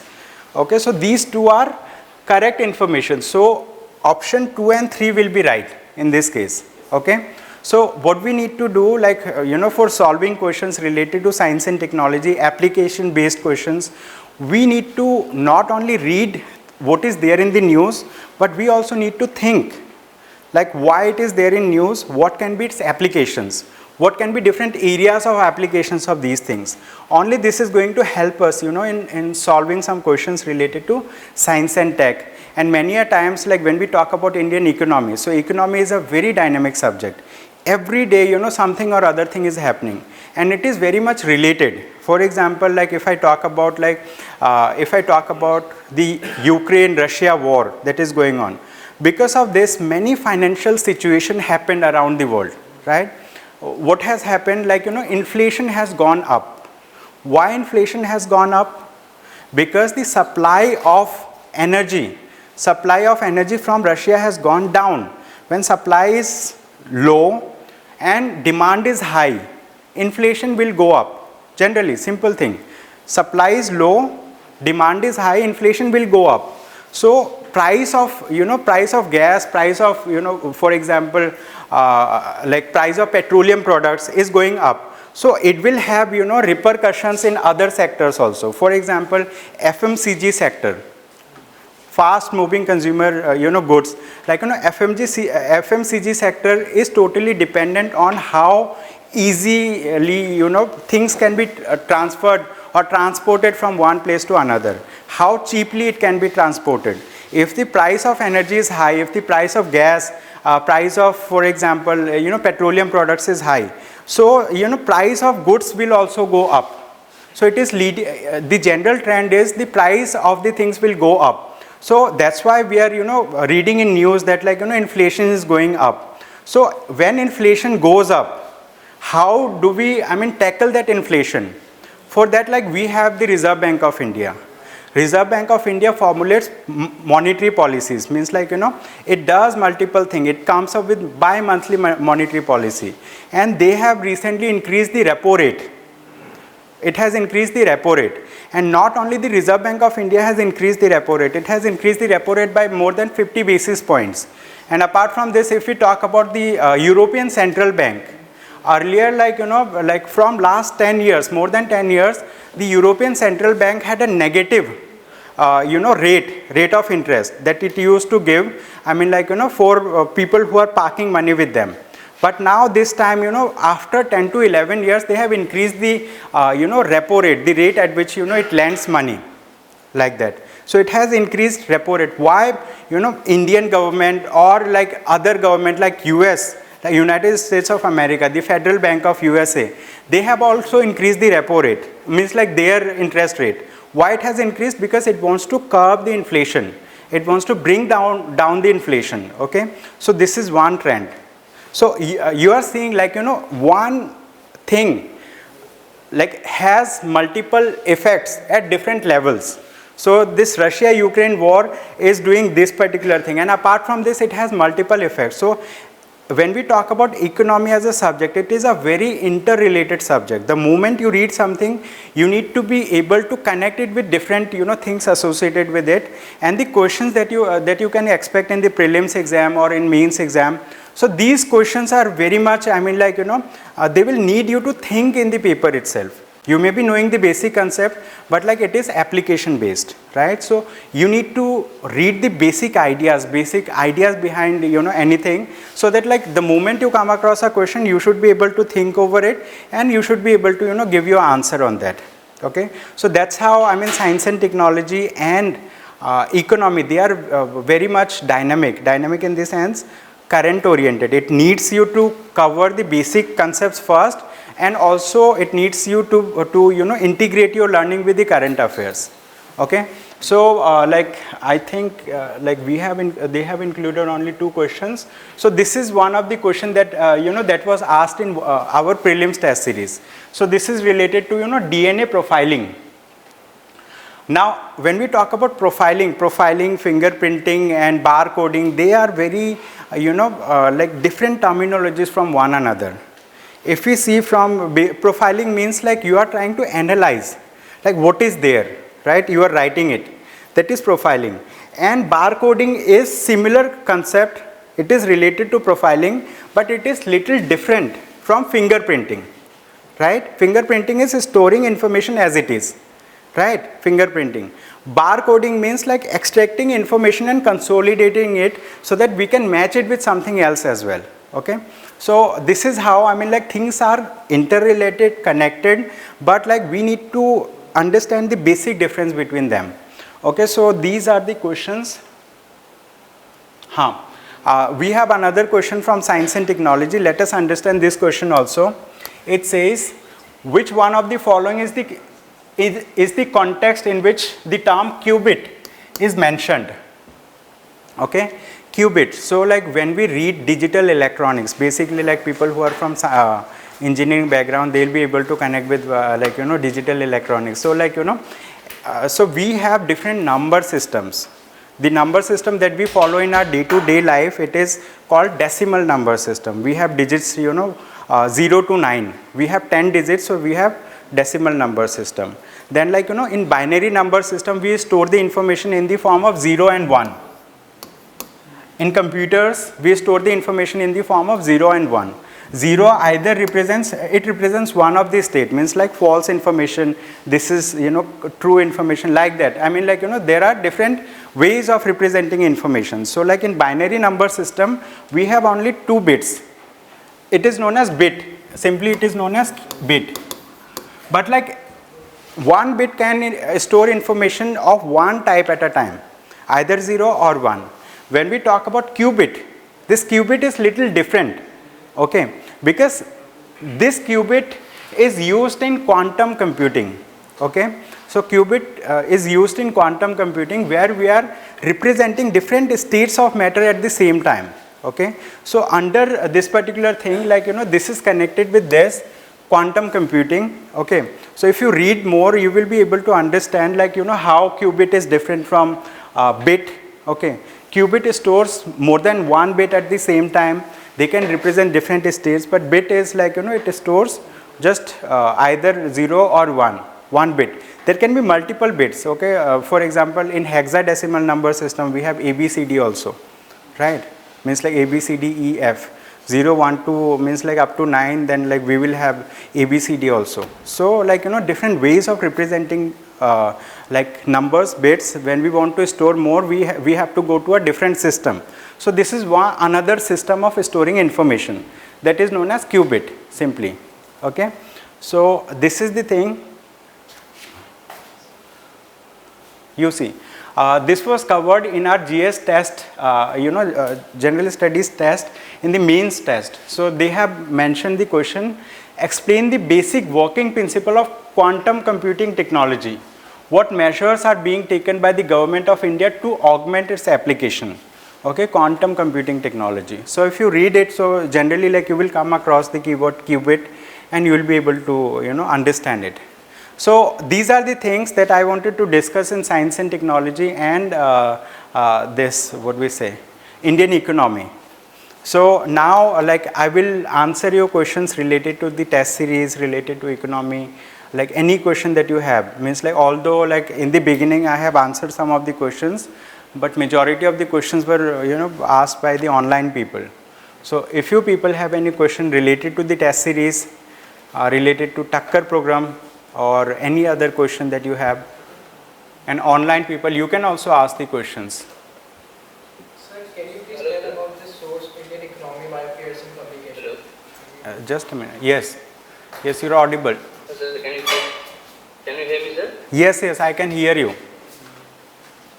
Sir, my question to you would be that after enrollment, what is the process of getting admission? What are I supposed to do after taking enrollment? See, the process of enrollment includes that like you visit the website and like you fill in the form and you make the payment. This is all that you have to do from your part. And from our part, like we do have a reception team that looks into like how many admissions has happened, and the details go to the accounts team. They verify like whether the transaction was completely done, whether the student have filled the form completely or not. If the form is not completely filled, they will give you a call, they will get the information from you, and after then like we are going to send you the login credential of the students portal. Okay, that login credential in itself it can be considered as a kind of validation that like your admission has happened.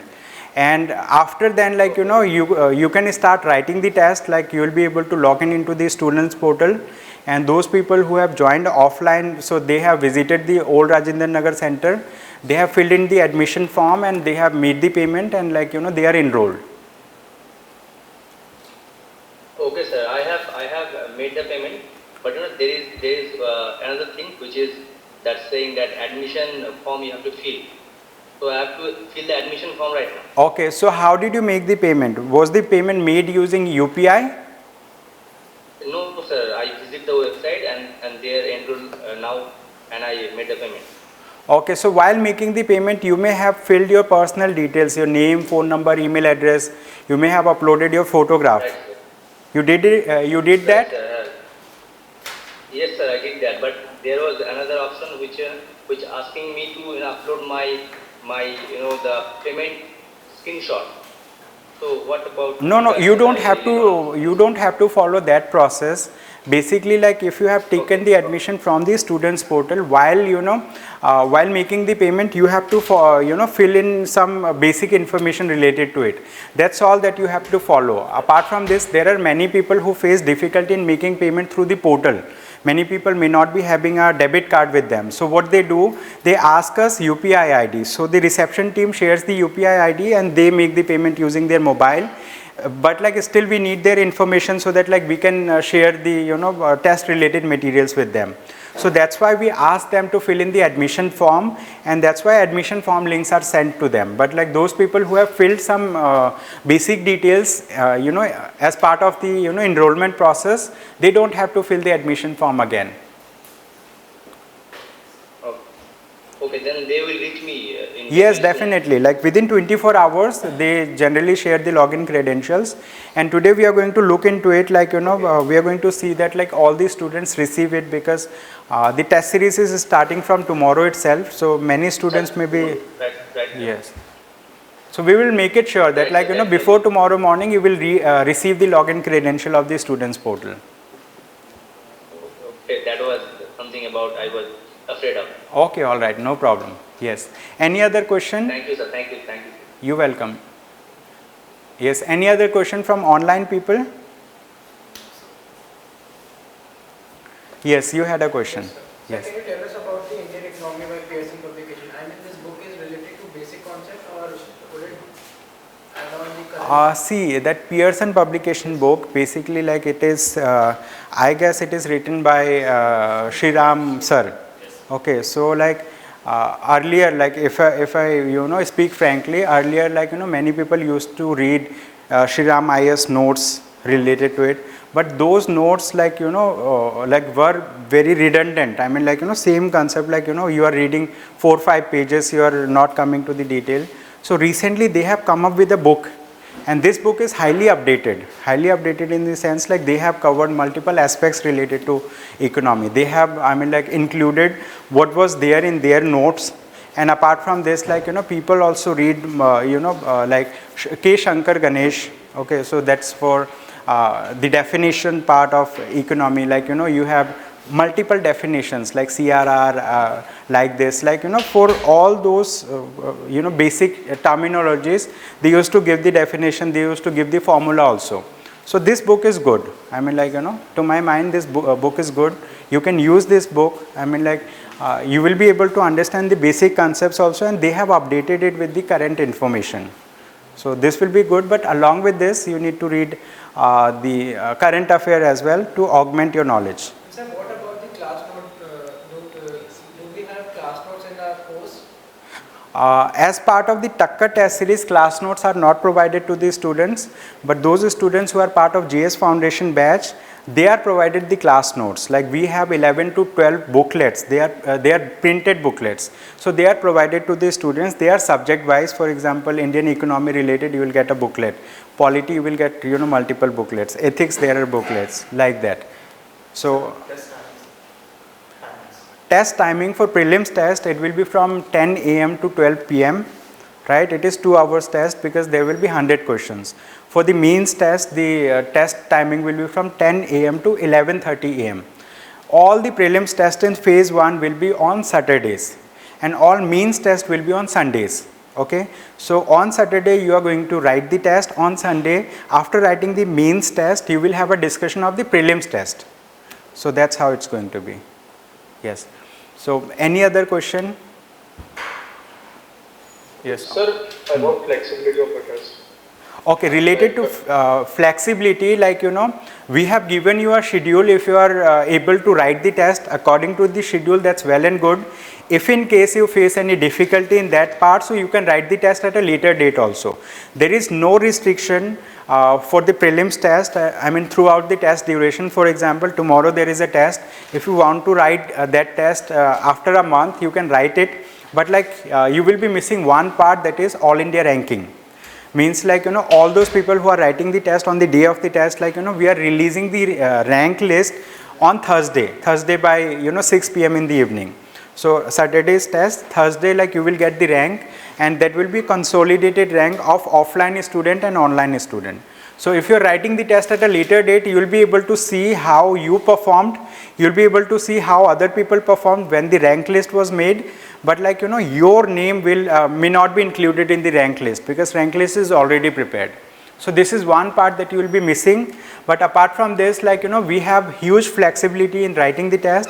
You can write prelims, mains test at any point of time throughout the test duration. Yes. So like I am preparing for GS2 right now, and test will be of GS1 subject, like history. It is starting with history. Right. So I write history at latest like next month. So will it be getting evaluated? Yeah, evaluation will happen. Okay. Evaluation of all the test paper will happen throughout the test duration. Whenever you are writing, whenever you are submitting, so like it will go to the whenever you submit the test paper, it will go to the respective mentor. We have a dedicated person, so he has been monitoring and going through the test series from the beginning. If in case you write the test at a later stage, so that will also get evaluated. But the thing is, it is expected that you follow the schedule, because like if you follow the schedule, you will also feel motivated that you are covering something according to a defined schedule. If you follow this thing today, that thing tomorrow, so you will yourself be in a disoriented, studying in a disoriented fashion. So that may not be beneficial for you like at a later time. But like since you have started reading the GS paper 2 now, so you can read it, okay, but like try to attend history discussions now itself, because that's going to be beneficial for you. Because what happens, like when a test is conducted, next day when discussion is taken, you can participate in the discussion, you can ask your doubts, right? And but like if you are writing the test at a later date, you will be getting the recorded lecture. But like when it comes to speaking with the mentor, you may not have that, what we say, motivation to call a mentor or speak to him related to your doubt. But if you attend the discussion, that will be more fruitful. Yes, so any other doubt from offline students online? Okay, all right. So someone has written, sir, when will the means test be discussed after the test? See, like for means related test, there is no discussion as of now in phase 1. Okay, in phase 1, there will not be any class discussion for the means test. The class discussion will happen for phase 3, when after the prelims exam. Okay, because like in phase 3, we are going to conduct full length test of means exam, there will be discussion also. Okay, but in phase 1, all the means tests that you are writing, it will be evaluated, and in any test, if you feel like you want to speak with the mentor, if you want to speak with the respective faculty, you can give a call on the reception. So like they are going to connect you with the respective mentor. And if you are here in Delhi, you can go to the old Rajinder Nagar center, you can speak with the faculty about the test that you have written, so that individual guidance will be there. But like you will be the first person who will approach the mentor for help. But like there will not be class discussion for the means test in phase 1. But for all the prelims tests, there will be class discussion. Test center will be here. Yes, all the tests you can write here. जो daily Hindu news discussion होता है, हाँ जी, उसका पे compilation भी available होता है कि सर खुद से नोट्स बनाने पड़ेंगे? डेली हिंदू न्यूज़पेपर वाला? Yes sir. ओके, हाँ, उसका actually like we also come up with monthly magazine, ठीक है, करंट अफेयर मंथली मैगजीन. उसमें हिंदू के टॉपिक्स कवर्ड होते हैं, most important topics are covered there. Sir जो डेली डेली वाला जो है it is uploaded in a Google Drive. Day wise you can download them. Okay, day wise like you can download whichever day you want to see, you can download and read it. And sir कितने months का available होगा, मतलब past कितने time से? From last 1.5 years or 2 years, like they are available in Google Drive. Okay, thank you. Yes, yes. Model answer of means test in phase 1, phase 3 will be provided. All means tests, there will be model answers. Related to prelims test, for all questions, all tests, there will be explanation. So they will be provided. Model answer will be there. So model answer will be provided immediately after mains test? Yes, immediately it will be provided.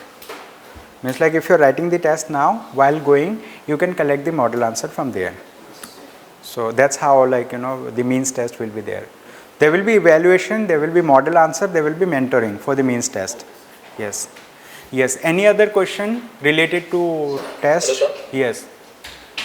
Sir, many questions are come from the Hindu newspaper, and some questions are also coming from Indian Express. So, is there any way to complete the Indian Express also? See, to be honest, like, you know, all the newspapers are following the things parallelly. For example, like the Hindu, okay, they keep on covering issues on a regular basis, and apart from this, like, you know, let's consider today a specific topic or article came in Indian Express that did not come in today's The Hindu. After a day or after that day, you will find the same topic in The Hindu also. Okay, means like topics are covered. Whichever newspaper you are following, topics are covered by them. Like they do not miss the topic. You don't have to follow multiple sources at the same time. Follow same source rigorously, follow it continuously. You will be able to cover the things. Yes, sir. Thank you. Yeah, you're welcome. Yes. Any other question? Online people? Sir. Hello, sir. Yes. Yes. Yes, sir. My question is, sir, that in for online people, for mains test, how we will submit the test? There are two ways that you can submit the test. One way is like you can upload in the students portal. Okay, you can upload your answer booklet. Second way is like you can email it to one email address that I am writing here. You can email it to support@lukmaanias.com. support@lukmaanias.com. So you can email your answer copy in this email address, and it will be received by the test coordinator. He is going to get it evaluated by the respective faculty or mentor, and he is going to send you back the evaluated copy. So will there be any mains orientation? Mains orientation. See, like all the tests that we are conducting in phase 1 as of now, like, you know, we are covering it in such a manner that like you are having prelims test, you are having means test on Sunday, prelims test on Saturday, means test on Sunday. So you have just one orientation session related to every subject. For example, like history, orientation session was taken today by Ansari Sir, right? Polity. So like when polity test will start, before that there will be an orientation session in which the faculty is going to discuss about that subject from prelims and means perspective together. So it will be an integrated discussion. And so like about fees, when we pay online, then immediately we will get access, or we may... Within 24 hours you will get the access. Basically, like, you know, after you, many students are there, they for example make the payment, you know, at 11:30 at night. So immediately, like, you know, so that has to be authenticated. They will send you login credential of the students portal. It is yet not automated, but like, you know, next day you are going to get it. So within 24 hours, any student who joins anytime, so they get it. I mean, like, there is a dedicated person who sends login credential to the people. So like it depends, like, you know, how many, like to how many students he is sending. Relatively, the moment he is free, he is going to send it. And if in case you face difficulty, you contact us on the reception number, and they are going to help you with that. So reception number is also given in the schedule. So we have a schedule like this. It is uploaded in the students portal also for offline students, like it will be given in hard copy format. So their contact details are mentioned. One phone number, one WhatsApp number. Okay, so like you can contact us on phone or on WhatsApp, and they are going to help you with this. And sir, Yes. Yes, your voice is not coming now. sir, there is a different piece of foundation students. So do they have to mention some specific details about what? Like for foundation students generally, like if you visit the website, there are different buttons. One button is to subscribe if you are a foundation student. So while filling the form, you will have to enter your details there, like your name, phone number, email address, right? So these things you have to mention. And like the admission team, they like whenever someone pays according to the foundation, so they check. We have a database of the students who have already joined. They check whether this student is there in any foundation batch. So they will come to know. I mean, like if you are a foundation batch, they will get to know. If you are not a foundation batch and by mistake you made lesser payments, so they are going to contact you about it. Okay, thank you. Yes, you're welcome. So any other question for me? Okay, all right. So we have Mr. Abhijit Jha sir with us, and he is like a mentor who looks into the society part of GS paper 1, and he is also a permanent mentor for essay test series and essay papers, and he will look into the random papers that you are going to have in the prelims test. There will be 3 such tests. So Abhijit Jha sir is going to come, and like he is going to interact with you. In case if you have any questions related to his subject, you can ask all your questions from him, and he will be there to help you with. Okay, so thank you so much everyone. So like so I'm just giving it to Abhijit Jha sir. Yeah, sir, please come. Hello everyone. Okay, so the moment you heard random, so there is nothing much to mention about random. You see, basically they are some average piece of junk in any mechanism, and that junk contributes a lot. For example, Gucci mushroom. Okay, it contributed to selection of some and rejection of some. So these are the sort of questions which spider, Gucci mushroom and such other questions, which generally we have the tendency to negate, that it will not come in the examination. But of late, the unpredictability is forcing one to read that. So I have nothing much to say. Just as Sir introduced me as a philosopher, the basic thing is, probably you must have heard about Rene Descartes. How many of you have heard about Rene Descartes? No one? Just heard. Okay, you must have heard about the quadratic equation in 10th class syllabus. So Rene Descartes was the inventor of that. So there is a very famous monologue of Rene Descartes, cogito ergo sum, which means I think, therefore I am. So you have to think and you have to look into the such average piece of junk. That's all I have to say. If there is anything you want to ask, because time is important for you and for me also, if there is anything else you want to ask about essay, about society, you can ask me.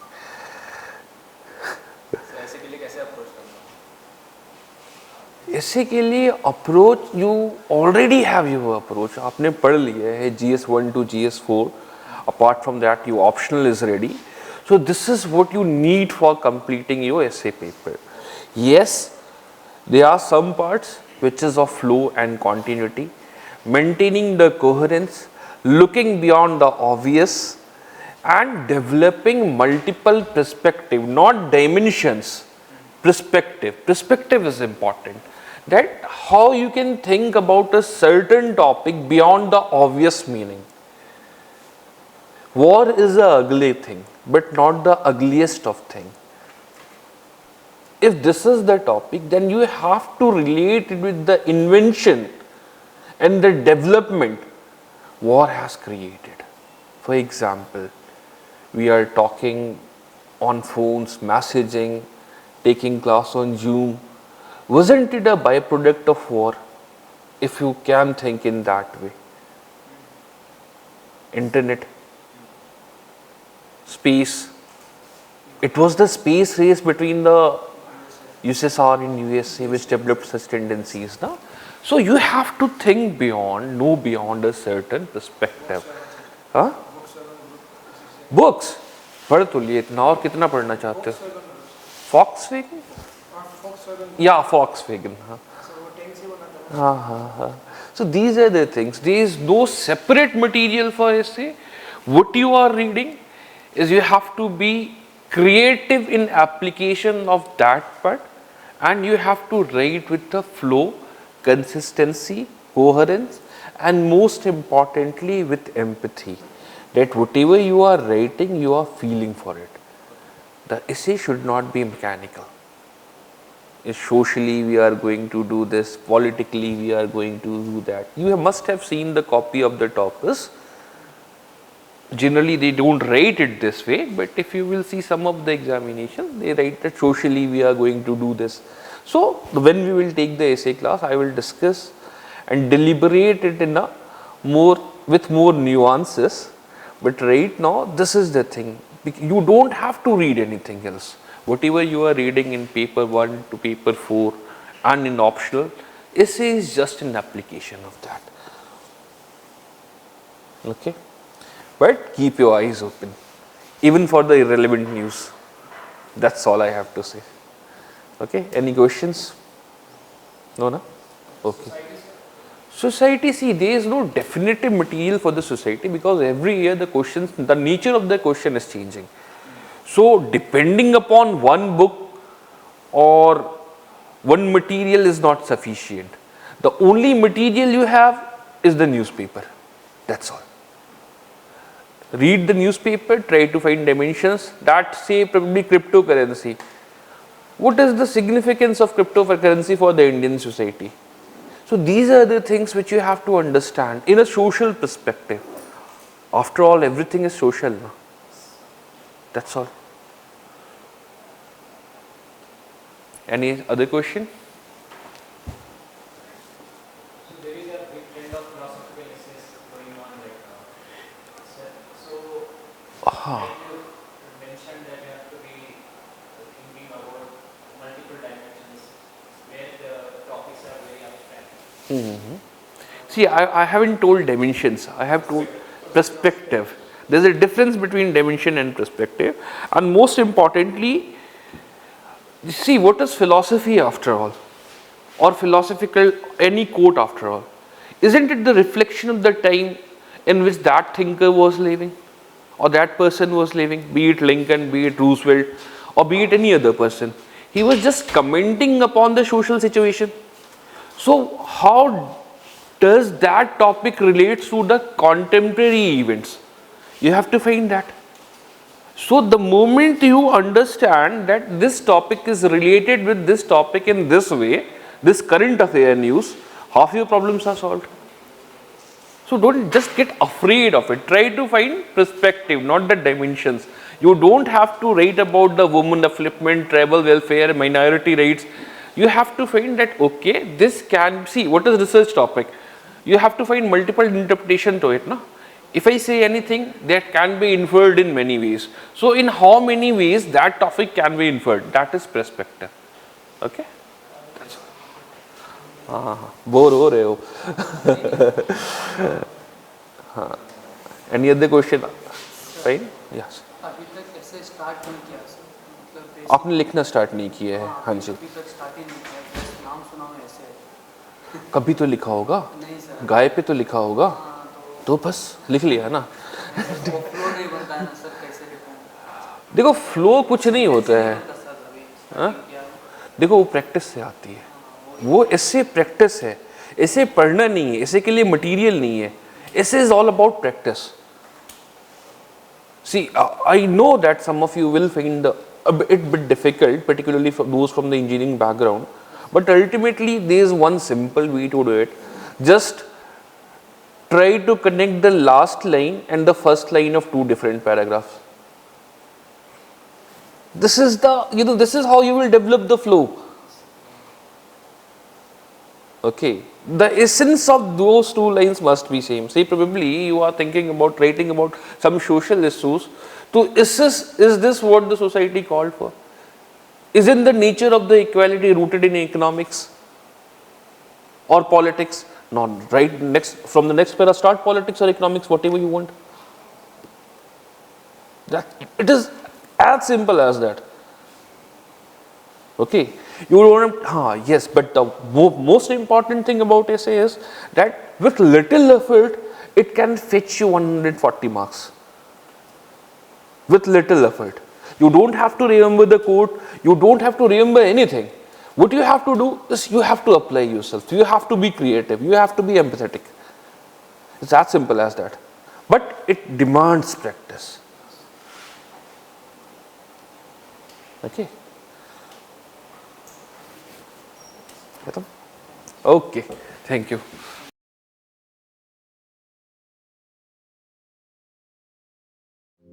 Welcome to LUKMAAN IAS. Study General Studies with LUKMAAN IAS for building comprehensive knowledge. GS paper 2 and 4 will be taken by S. Ansari and other papers will be covered by renowned faculties. Live classes are as effective as offline classes. The classes are highly interactive in nature. Your doubts and queries will be addressed and there will be dictation of notes. In the last 10 years, LUKMAAN IAS has set up a niche in the field of UPSC guidance.